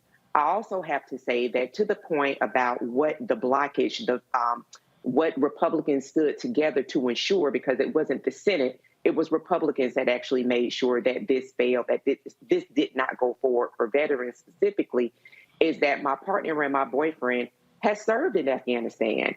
And so he was exposed to those toxins because there is no trash pickup. So everything is burned, everything is released in the air. So I am with him when he's up coughing all throughout the night and there's not a medication that he can take. It's something that's in his system. So as a person that is intimately involved with a person that's been exposed to these burn pits, and then for the question to be, well, why don't people go and just fill out the documents, fill out the paperwork for getting help? Well, then there are barriers there as well, which is why I would encourage people to go to blackveterans.org, that particular organization. When you look to see the barriers that Black veterans face when it comes time to seek to get those benefits, to seek to get help around these things that have happened on a very large scale, that you have folks that are in positions, doctors that are in positions. So now here we are talking about disparities again. And you see that claims that Black veterans make with regard to being exposed to toxins and the different outcomes as it relates to having been exposed to those toxins, the outcomes that they have, how those claims usually don't go through or go through at a much lower rate than white veterans. So there are all of these different systems that are in place that are repressive to Black veterans. And so I would say that when people think about Black issues, Black veteran issues are Black issues. So this is something that the Biden-Harris administration did put forward to say that we want to make sure that veterans do receive some level of relief, that we want to make sure that veterans do have expanded health care. But you have Republicans that are standing firm to say, we don't care. You don't, and we feel like you don't deserve it. And we're going to ensure that it's blocked, even if it's for people that look like us. So I would just say, as a person who is a veteran, a person who is from a family of veterans, someone who is intimately involved in veterans, that when we think about the issues that are, when we think about the fallout from this, I would love for everyone to intimately think about how this impacts not only the veteran community, but the Black veterans that are within the community as well. Bottom line here is, Reese, we can look at a number of bills where Republicans have voted against veterans. And this is where, if you're Democrats, you should be hammering these fools in congressional districts, in Senate races. And as Jon Stewart said, they have no problem funding the war machine, but they don't care about those human beings who we also call soldiers. Yeah, you're absolutely right. First, let me thank Erica for that brilliant breakdown. I think you gave a lot more substance in that than even what Jon Stewart did in his 9-minute speech. Not particularly impressed by it, but I do hope to see all the people who get their panties in a bunch about me cussing every week. I hope to see all your comments in the comment section after this about how horrible it is. Because I can say in 1 minute, wrapping it up, from what Jon took 9 minutes to say. Republicans ain't shit. They ain't never gonna be shit. They don't give a fuck about anybody. They don't give a fuck about them, about veterans, children getting their heads blown off, Black people getting blown up getting shot in grocery stores, women, children, 10-year-olds getting raped and getting pregnant by their rapists. There's a whole list of things they don't give a fuck about. So this whole, if this is America, we're fucked. We've been fucked. I don't know where the hell Jon Stewart has been. But I do give him credit because that's something that's going to go viral and it's going to bring attention to how terrible Republicans are. But what he didn't say is that every damn Republican needs to be voted the hell out. At Toomey Odas, yes, he is retiring, but you got crazy ass Mehmet Oz in Pennsylvania. You got all kind of people up and down the ballot box that needs to be voted out in 2022 period. So I would like to have seen him take that extra leap. But the bottom line is you can't make appeals to Republicans about the humanity of people, about logic, about, calling out hypocrisy, because they really just flat out don't give a damn. There's no reasoning with them. The only solution is to vote their asses out. And then the last thing I'll say, I do hope we'll get a chance to revisit a little bit of that conversation earlier about the Black survey, because I do have some comments on that. But if you don't want to revisit it, fine. But I wanted to put that out there. I would like to revisit a little bit of that. Greg, the candidate who's running for the Democratic nomination for the United States Senate in Missouri, he, let's just say he's got a few words to say to Republicans. Lucas Kuntz, he followed. I didn't realize he was following me on social media, and he just sent me this DM, and I want to show it. This is what he just posted. Stationed in Iraq, I lived near an open air burn pit. Smoke filled the air all the time, and I had to run through it. To the Republicans who decided to screw veterans like me today, fuck you, every last one of you. I mean, this is. I mean, look. I mean, and the thing, and I know people who are watching, and they're like, oh, all that cussing. I know it's gonna be somebody sitting here sending me an email saying the Lord is against cussing. And all sort of stuff like that. I got you. That's fine. But here is the reality, Greg. We have to sit here constantly and watch these Republicans wave the flag and talk about first responders and the veterans, and they were trashing Kaepernick. How dare you disrespect the American military, the families, the Gold Star families. You won't even kneel. You punk asses won't even provide them the health care. And this is not just even on this. The folks with Vote Vets have been highly critical of them in the past when they have stood out against. And what they'll do is they'll trash any Democrat that's saying you're weak on the military, you're weak on defense. And then what they do is they force them into giving them more money to the Defense Department. I mean, hell, they added, I saw a story where Congressman Anthony Brown said, you know, in the committee, in the House Armed Services Committee, 30 or 40 billion was added above what Biden was asking for. He said wasn't even a debate. But they don't sit here and care about them when they come back. And this is truly shameful. It would be shameful if there are any morals involved, but we know they're not. I mean, Erica laid it out. When they say military, they mean white nationalism, and they would spend all of your tax money. I mean, it's not going to improve. You know, penis envy is real. And in the case of Mitch McConnell, yeah, the answer is very simple. Charles Booker. What did Gary Chambers tell you on this very program, Roland? I mean, it's enough people in Louisiana to send John Kennedy's punk Klan adjacent ass home forever. You've got to break their political backs. This is the last generation that's going to live in the United States of America that's majority white. In a couple of weeks, we'll be talking with Richard Kreitner on the Black Table here on the Black Star Network. He wrote a book. He's correspondent with The Nation magazine called Break It Up. He traces the history of the United States of America. The history of the United States of America is not unity, it is secession. The 13 colonies that our brother out of Houston, brother Al, has this bill for, those 13 colonies were British colonies. The first Africans were enslaved here by the Spanish a century before. But, you know, when we think about Al Green's bill, it speaks to a nationalism that doesn't exist. The 13 colonies only agreed that they needed to get away from the British. And ever since that happened, people have been trying to get away from each other. And into this settler mess, Black people have no friends. Please understand, we have no friends. You know, and you mentioned this at the top of the show, Roland. $280 billion Congress voted yesterday to invest allegedly in manufacturing and technological stuff to challenge China. Well, China is mining cobalt in the Congo right now, and lithium got at least 40,000 Black children, some of them as young as those kids we saw getting egged at Sesame Place, to get into this damn war they have with America. The only thing holds the United States of America together is its enemies. There is no such thing as United States of America. So you can't appeal to their patriotism. Jack Robinson, like our sister Erica, was a veteran. He said in his autobiography in 1972, I don't salute the flag and I can't stand for the anthem because I've never had it made. Jon Stewart, bless you. But let's be very clear. I don't give a damn. You can have that flag. You can have all that war talk that you think somehow is going to elicit some sense of solidarity. The White Nationalist Party only understands rule, and they are holding on for everything. So you need to stop waving flags and hiding behind uniforms. No, we got to go to war. We go to war every day.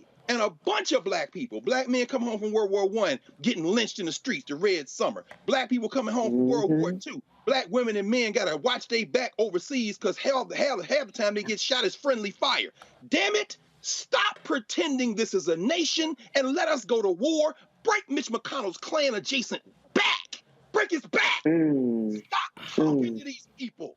And guess what? Yeah. You said that Bill Susan Collins with her old dried up ass out of Maine. What Susan Collins said, it ain't just LGBTQ, it ain't just same sex. Do you know what else is in that legislation that she's saying? It's in trouble now, it's in trouble now. Interracial marriage. So those of you who like white boys, y'all want to marry one, guess what? That's a bill that they trying to pass to protect your right to do it, because that Negro in the Supreme Court married to a white woman is eyeing that too. And here, his black ass be the first one they throw in prison. We ain't got no friends. Folks, it's real simple. I keep telling y'all, and again, for all the people out here who saying, oh man, don't vote, I keep telling y'all, how do you change this game? Easy.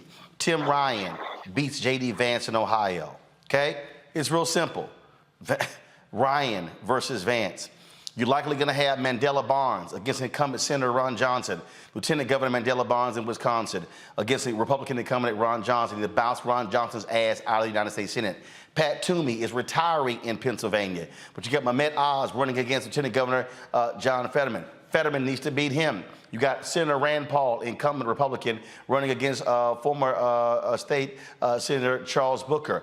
Booker. Turnout, those poor white folks, black folks hit record numbers. Black turnout in Kentucky should be at 85, 90, 95%.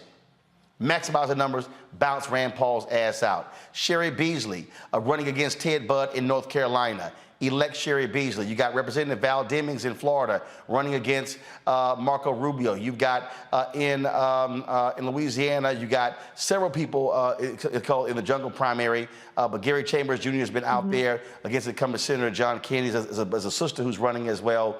I can't remember her name right now. I met her when I was at Essex in New Orleans. But the bottom line is this here, folks. They got to go. They got to go. I'm telling you right now, if you have a Senate that's 55-45 Democrat, 56-44, 57-43, trust me, you have a much better shot at things getting done. But as long as it's a 50-50 game, I'm telling you, you're not going to have stuff done. As long as you have Manchin and Sinema who are in control, holding that power, it's not going to change. And so, again, play games if you want to. Georgia, don't mess around, Georgia. Let me be real clear, Georgia.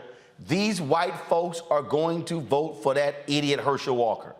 They do not care. They want power. They want to take down Mark Kelly in Arizona. They want to take down the Democratic senator in New Hampshire, as well as the one in Arizona. They want those seats. Those 4 must be held by Dems. You must pick up others. And again, I love these people who pose, man, you ain't nothing but out here shilling for Democrats. Let me repeat. Republicans blocked the bill when it came to voting for health care for the veterans. It was nearly every Republican who voted against the National Remembrance of Slavery Day.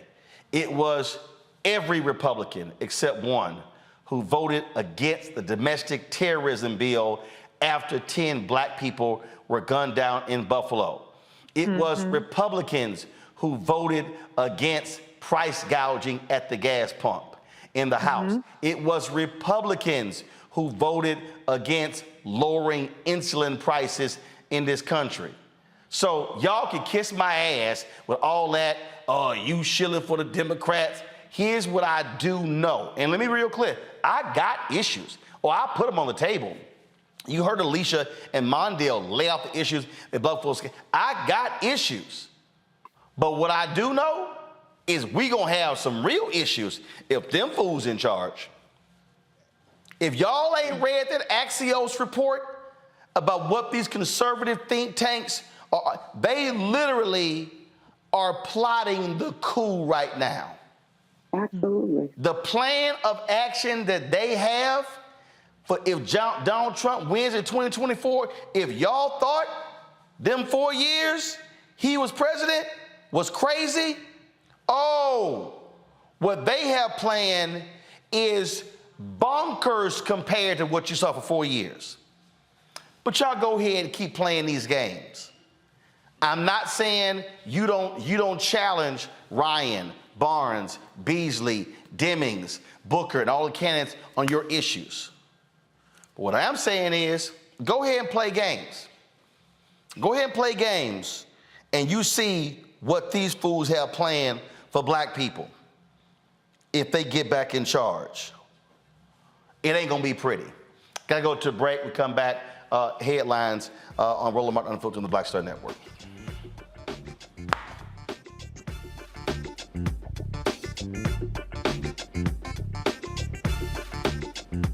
Sexy to me is the exact same feeling as running water, ever flowing.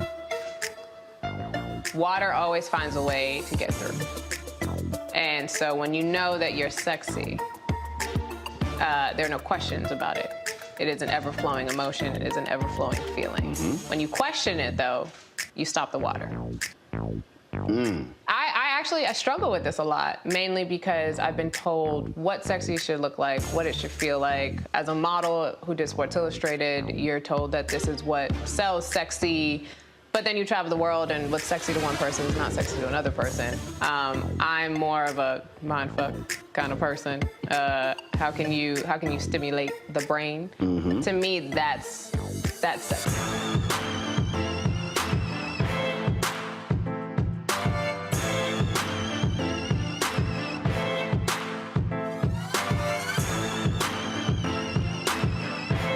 Pull up a chair, take your seat at the Black Tape with me, Dr. Greg Carr, here on the Black Star Network. Every week, we'll take a deeper dive into the world we're living in. Join the conversation only on the Black Star Network. Carl Payne pretended to be Roland Martin. Holla! You are watching Roland Martin, and I'm on his show today, and it's, You should have some cue cards. Hey, what's up, y'all? It's your boy, Jacob Lattimore, and you're now watching Roland Martin right now.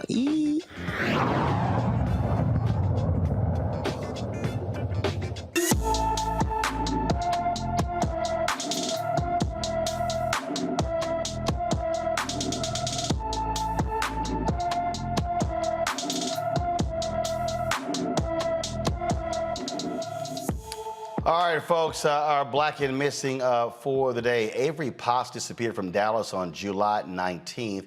A 13-year-old is 5 feet tall, weighs 178 pounds, with black hair and brown eyes. Anyone with information about Avery Potts should please call the Dallas Police Department at 214-744-4444, 214-744-4444. In Mississippi, a white man finally gets arrested for attempting to run over 9 black teenagers. Parents and community members are still outraged at 49-year-old Mark Hall after he posted a video of himself driving his truck into a group of black teenagers riding their bikes in Ripley, Mississippi. The video was initially shot on his Snapchat. It was later screen recorded and reposted on his Facebook page. Hall is charged with 9 counts of enhanced simple assault. He is currently in the county jail there. 8 women have filed a lawsuit saying they had a traumatizing experience at an Indiana county jail. The women alleged they were beaten and raped by male inmates in exchange for $1,000 in October. They say a Clark County jail official gave the male inmates the keys to the pod the women were in and stood by while they were getting attacked. The women say they were punished by the guards who kept the lights on for 72 hours, interrogated them, and removed all their personal belongings. The Clark County Sheriff's Department says one now fire officer is responsible for the entire incident. David Lowe is charged with trafficking with an inmate, aiding escape, and official misconduct. The women say they still suffer mental and physical damage after the terrifying incident.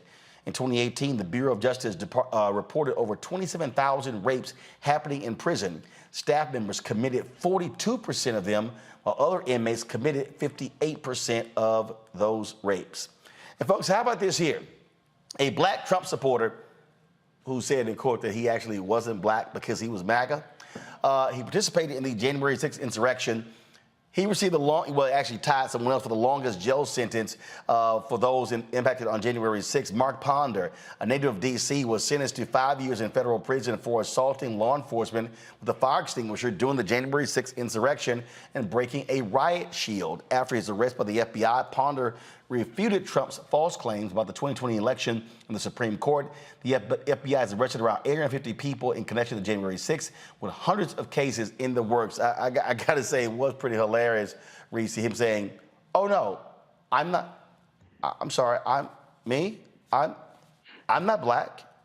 I'm not black. No, I'm MAGA. That's what he said. He said, I'm not black, I'm MAGA.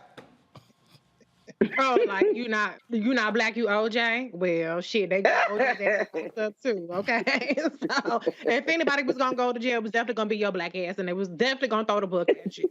So it probably doesn't pay to be an insurrectionist, foot soldier of white supremacist, home boy. He is back. My ass going away. No, I'm just He's not black, he's back. My ass going away. Listen, he F-A-F-O. Wait, stay here. He F-A-F-O. He fucked around and found out. So he sure did. Got those 63 months, baby, those 5 years and 3 months, another quarter. So shout out to Mark Ponder. And it was mentioned that he had decades of a criminal record. I said, look at that. You're getting the all-star black treatment. They are rolling out the carpet, baby, not just talking about the crime that you committed for which you're being jailed for, but they went back decades to say that you are a career criminal. So I hope that he gets in real good with the Aryan Nation there at the prison that he'll be in. Shout out to Mark Ponder, a latest victim of FAFO. But he got his N-word wake-up call. But even though he got his N-word wake-up call, it wasn't that much an N-word because he got a lot of licks in for a black man hitting an altercation with the police. I mean, he was beating them cops' ass. Normally, we do not see black people survive those kind of encounters. So if he wasn't a MAGA person, I might almost have been rooting for him just for the culture to have gotten a couple of licks in. I'm not saying I'm not condoning violence against the cops, the Capitol Police. They wasn't doing anything wrong in that case.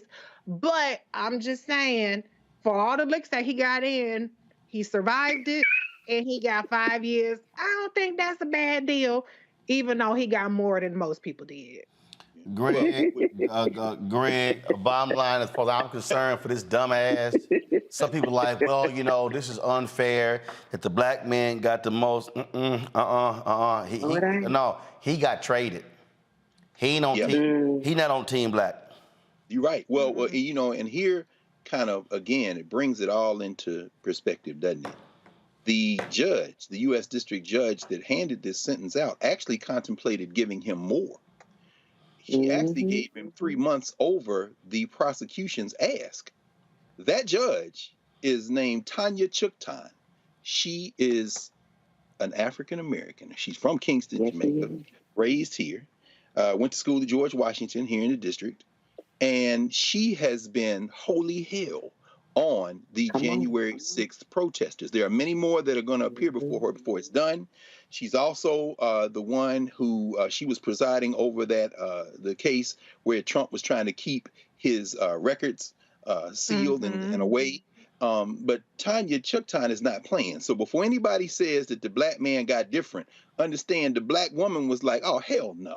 I'm putting all of y'all in jail. So, you know, sit on that as Clarence Thomas tries to hide his wife from a whole ass insurrection, because if she prepared before Tanya Chuktan, her ass going to jail too. And last I checked, the feds are thinking about bringing her to testify. So maybe we'll see Chuktan play in place and we'll see a black woman gather this one right here. Well, speaking of Clarence Thomas, law school students at George Washington University used their First Amendment right to remove him from teaching a seminar. Nearly 12,000 people signed the petition to have Justice Clarence Thomas removed from his teaching post. The petition cites Thomas's views on abortion, gay marriage, and his wife Jenny Thomas's participation in the attempted coup as reasons he should not teach at the law school. The university has said Justice Thomas is unavailable to teach during the fall semester. No, your punk ass simply got shut down. You were scared of them protests. See, I love how y'all sit your little asses in your damn robes in the Supreme Court behind all your security. Then you pass bills, judgments, how people can protest at abortion clinics, but you erect fences around the Supreme Court because your asses are scared, and now you're scared to go in the classroom. Oh, I'm sorry. I thought you didn't mind dissenting opinions. Right. But I think feel that he about was barely put on pause. I don't think that he was removed totally from the co-teaching position. So this will kind of be, to take us back full circle, Roland, what you talked about, the monitoring piece with the breadbasket model. Those students, or the 11,000 people, in addition to the students that signed the petition, will have to make sure that his where he stood in his co-teaching position, that he does not pick that up next semester or the year after that. So I think it's great that they did come together to say that that is not somebody that we want to receive teaching from, but there will have to make sure, because GW has not effectively removed him, just only put him on pause. Well, I would agree with that. I don't think he. Well. Keep in mind, BET announced the hiatus of Monique's talk show on BET. They never officially canceled it. Right. Well, I mean, it's officially still on hiatus. Still on hiatus. Forever. Now, how did Monique get in here? No. I'm making the point. BET announced that her show was on hiatus. It ain't come back from hiatus. Yeah. So they can say he on hiatus. He ain't coming back. No. I mean, I'm not even torn. I would have preferred him to teach, frankly. The dean of the law school there and the provost both said they were not going to remove him. I would support that. If I were a law student, I would have come to that class and set his black ass on natural fire. Rather than... I agree. You know what I'm saying? I mean, because what happens is, and again, I'm sure there were some black students that signed it, but we have to understand that this is a double-edged sword, you see. So when Ben Crump or Kristen Clark or someone, gets an appointment and the petition comes up, there's a precedent now. Well, actually, it's not a precedent, because they will say that they defend their academic freedom as well. And Clarence Thomas didn't come. Now, interestingly enough, tomorrow at the Black Table, we're actually going to sit with a professor at the CUNY Graduate Center, Corey Robin, who's written a book called The Enigma of Clarence Thomas. And I would encourage everybody to tune into the Black Star Network. If you hadn't downloaded the app, download the app and watch. Because what Professor Robin does is walk us through all of Clarence Thomas's opinions. And what you see is someone who would probably characterize himself in some ways as a black nationalist. In Clarence Thomas' vision of America, it's basically like it needs to get so bad that black people will finally stand up and do something for themselves. It's quite bizarre. But in terms of that, I don't know that I would have tried to get him out of the classroom. I would have said, come on, baby. Come on, baby. Come on to this classroom. Let's dance. See, and that's what Clarence Thomas was afraid of. See, yeah. But I guess he can hide behind his wife. She certainly, looks big enough for him to hide behind, so it should be okay. Again, he didn't come back to the classroom. Hey, y'all, today, Vice President Kamala Harris was in New York City talking about the efforts to fund numerous organizations dealing with underserved communities. Billions of dollars are in this initiative. Here are just some of the remarks that she had today. So it will have a profound impact, and we are excited that these pieces of legislation have now been passed through both the Senate and the House. And in the meantime, of course, while that is going through its process, our administration remains focused on additional efforts to build a strong economy, an economy that works for all people. And that's why we are here today, gathered with leaders from our administration. As I mentioned, the administrator of our Small Business Administration, Isabel Guzman, who I've traveled the country with, and I thank you for your work. Our Deputy Secretary of the Department of Commerce, Don Graves, who is just an extraordinary leader, so talented and experienced. We're lucky that you have decided to come back to public service. And we are joined by leaders of this great city and state, including, of course, the great mayor, Eric Adams, who is here and has been doing extraordinary work. There he is. I thank you, Mayor Adams. We have met and convened and talked about your leadership here in New York, in Washington, D.C., in the White House, and in many other places, and so I send you best from the President. And Lieutenant Governor Antonio Delgado, who is here, who I knew from his work in Congress, and now he is a leader of this state and really is one of the shining bright stars of our nation. So, Lieutenant Governor, I'm glad to be with you this afternoon. And to all the community and corporate leaders who are here, because this gets me to what we're about to talk about, which is why we are here on the occasion of this visit. America is a nation powered by the ambition and the aspiration of her people. The ambition and the aspiration to turn dreams into reality, including the aspiration and dream to start a business, to own a home, to get an education. That is the energy and the ambition that has always been a driver of America moving forward. It creates jobs, it sparks innovation, it expands the economy, and it makes our nation more competitive. But achieving that success requires a number of very specific things, and in particular, it requires access to capital. For what? Well, for example, to buy inventory, to make a down payment, to hire employees, and it requires access to financial services. Services like checking and savings accounts, home and auto loans, financial education and advice. And what we know is not everyone in our nation has equal access to this essential support. Consider, for example, in our nation, Black entrepreneurs are 3 times more likely to report they did not apply for a loan for fear of being turned away by a bank. That fear being based on the stories and the experiences of their family, friends, and neighbors. Black and Latino homeowners are rejected by traditional financial institutions at a higher rate when applying for home loans. And this is the case even when they have credit profiles that are similar to other applicants. For many Asian American business owners, in particular immigrant business owners, language barriers limit their ability to access capital and banking services. And people who live in rural communities, including many Native Americans, often lack access to traditional financial services of any kind. So like many of you here today, I have worked for years to address these disparities. In fact, one of the last bits of work that I did when I was in the United States Senate was to team up with Leader Chuck Schumer, Senator Mark Warner, Senator Cory Booker, and Chairwoman Maxine Waters to invest $12 billion in community lenders. $12 billion, nothing to scoff at, Reese. And, you know, this is something that Vice President Kamala Harris has a very lengthy record on in terms of ensuring equitable access to funding, to capital, and to different programs.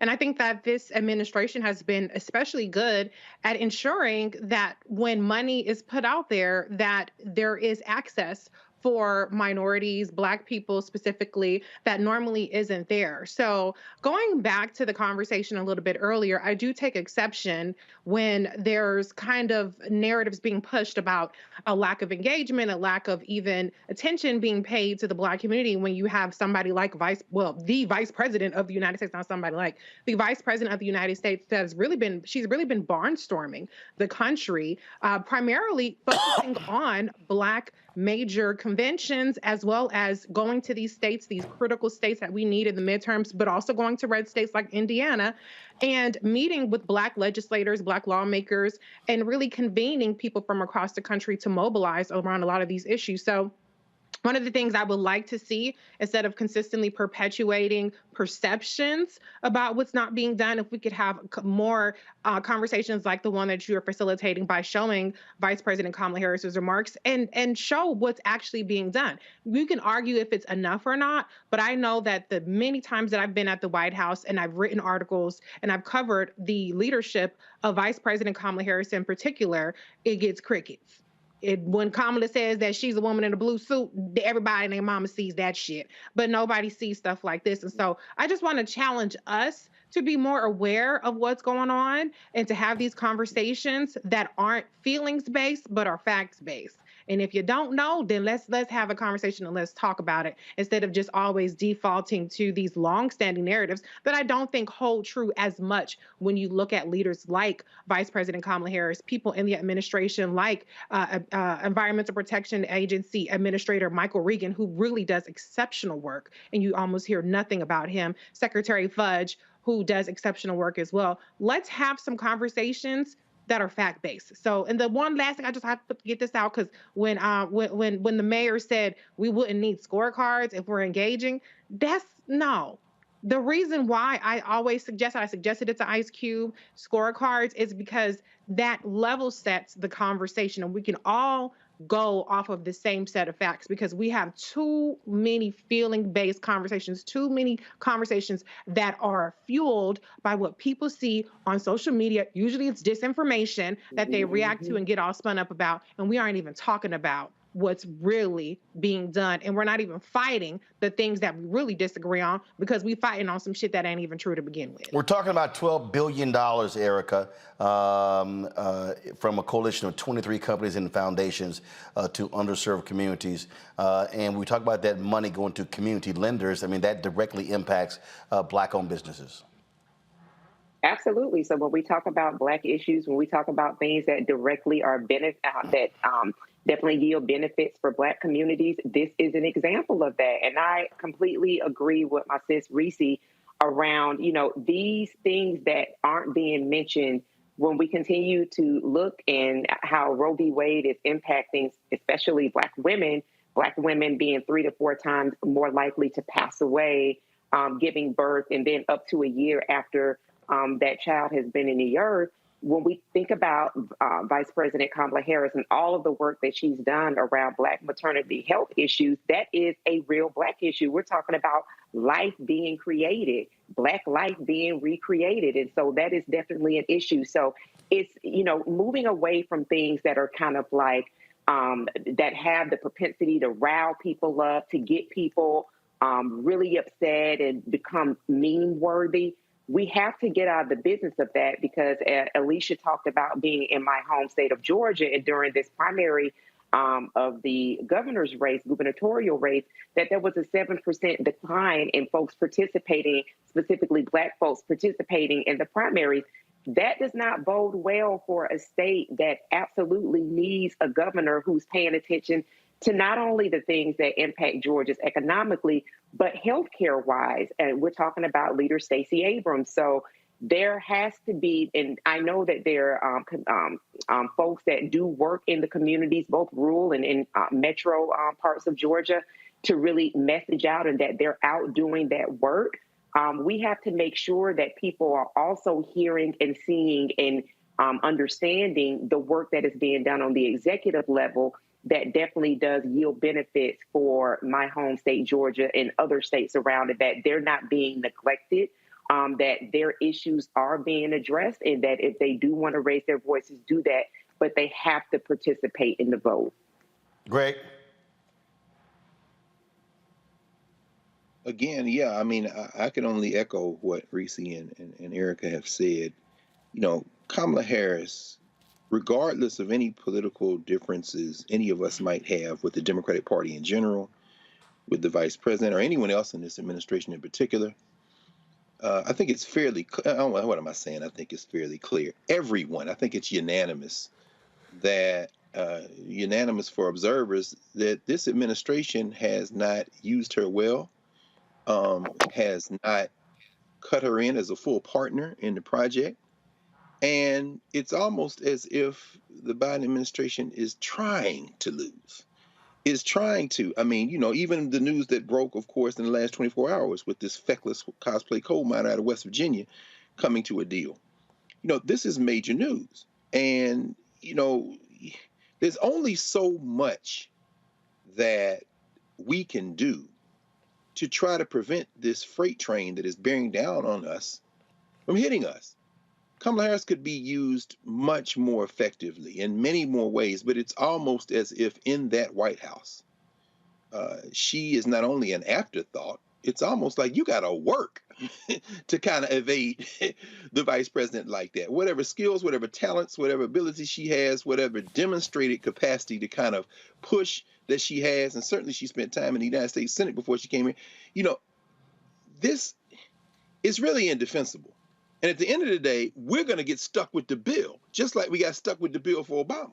Black people are going to get stuck with the bill. So I don't have any hope that this administration is going to change course.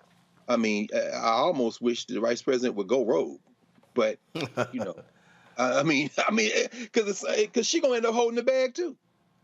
Can I push back just a little bit on that, Greg, Dr. Carr?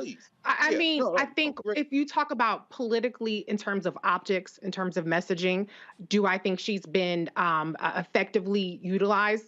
No. But I can say, as a person who I consider myself the encyclopedia of her record, I can absolutely say I see her fingerprints in every single major policy initiative that this White House pushes through. She's doing the work in terms of the agencies, the executive agencies. She's right there arm in arm with Michael Regan, EPA administrator, with Secretary Fudge, whether it's Becerra at HHS.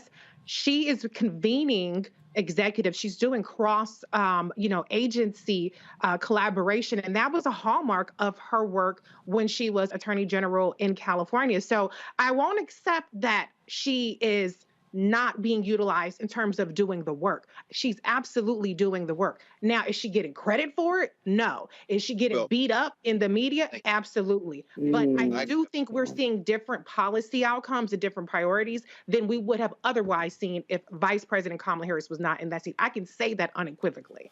Yeah, no, absolutely. In fact, thank you, Reese, but I would accept that 100%. I'd accept that 100%. What I was talking about was exactly what you just said. She's not getting, there's no penetration of any of what you just said. And it's one thing for you to say it. It's one thing for us to say that and embrace that. It's quite another for her not to be able to embrace all of that. Because if people heard that, whatever individual line by line thing they might want to say, they could not say she's not doing the work. And I'm just bemused as why she can't, So no, I'm with you 100% on that. Absolutely. Absolutely. All right, folks, we have lost some great people. Emmy-nominated actor Tareen Black died at the age of 82. He made appearances on sitcoms such as Sanford and Son and Good Times before rising to prominence for his role as Detective Neil Washington on Hill Street Blues. His performance earned him an Emmy nomination for Outstanding Supporting Actor in 1982. Black was also an advocate for adoption. He adopted 10 children and eventually became a national spokesman for adoptive services during George H.W. Bush's presidency. He is survived by his 12 children, 18 grandchildren, and 2 great-grandchildren.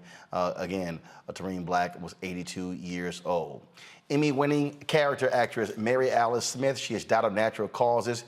She was 85. The actress, her family announced her passing today.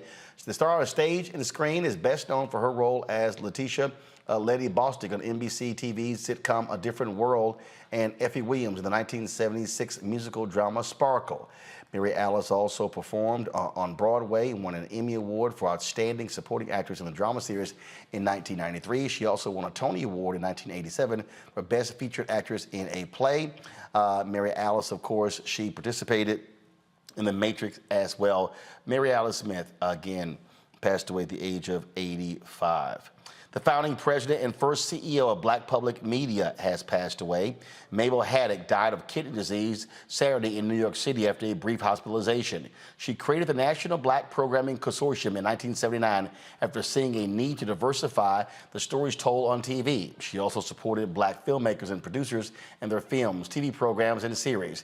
Now known as Black Public Media, the national media arts nonprofit focuses on creating and producing media content about the Black experience. A private funeral will be held in Clover, Virginia on August 4th with public memorials in New York and Columbus, Ohio. Haddock was 74 years old. And Hollywood Black Film Festival founder Tanya Kersey, She passed away last week at the age of 61 of cardiac arrest at a hospital in Rancho Cucamonga, California. Before founding the Hollywood Black Film Festival, Kirstie worked as an actress, model, entertainment journalist, and radio host. She first launched the film festival in 1998 to celebrate black cinema by bringing together established talents of independent films and filmmakers. The festival screened more than 1,000 independent films in the U.S. And 25 other countries. Tanya Kirstie, folks, dead at the age of 61. And I certainly knew Tanya. I covered the Hollywood Film Festival. We'll often run into her, talk with her.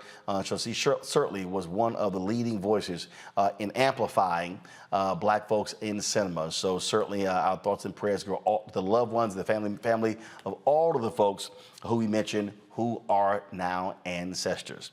That is it for us, folks. Erica, thanks a bunch. Reese, thanks a bunch. Great. We appreciate it as well for joining us on this week's panel. Thank you so very much. Folks, we want y'all to support us in what we do.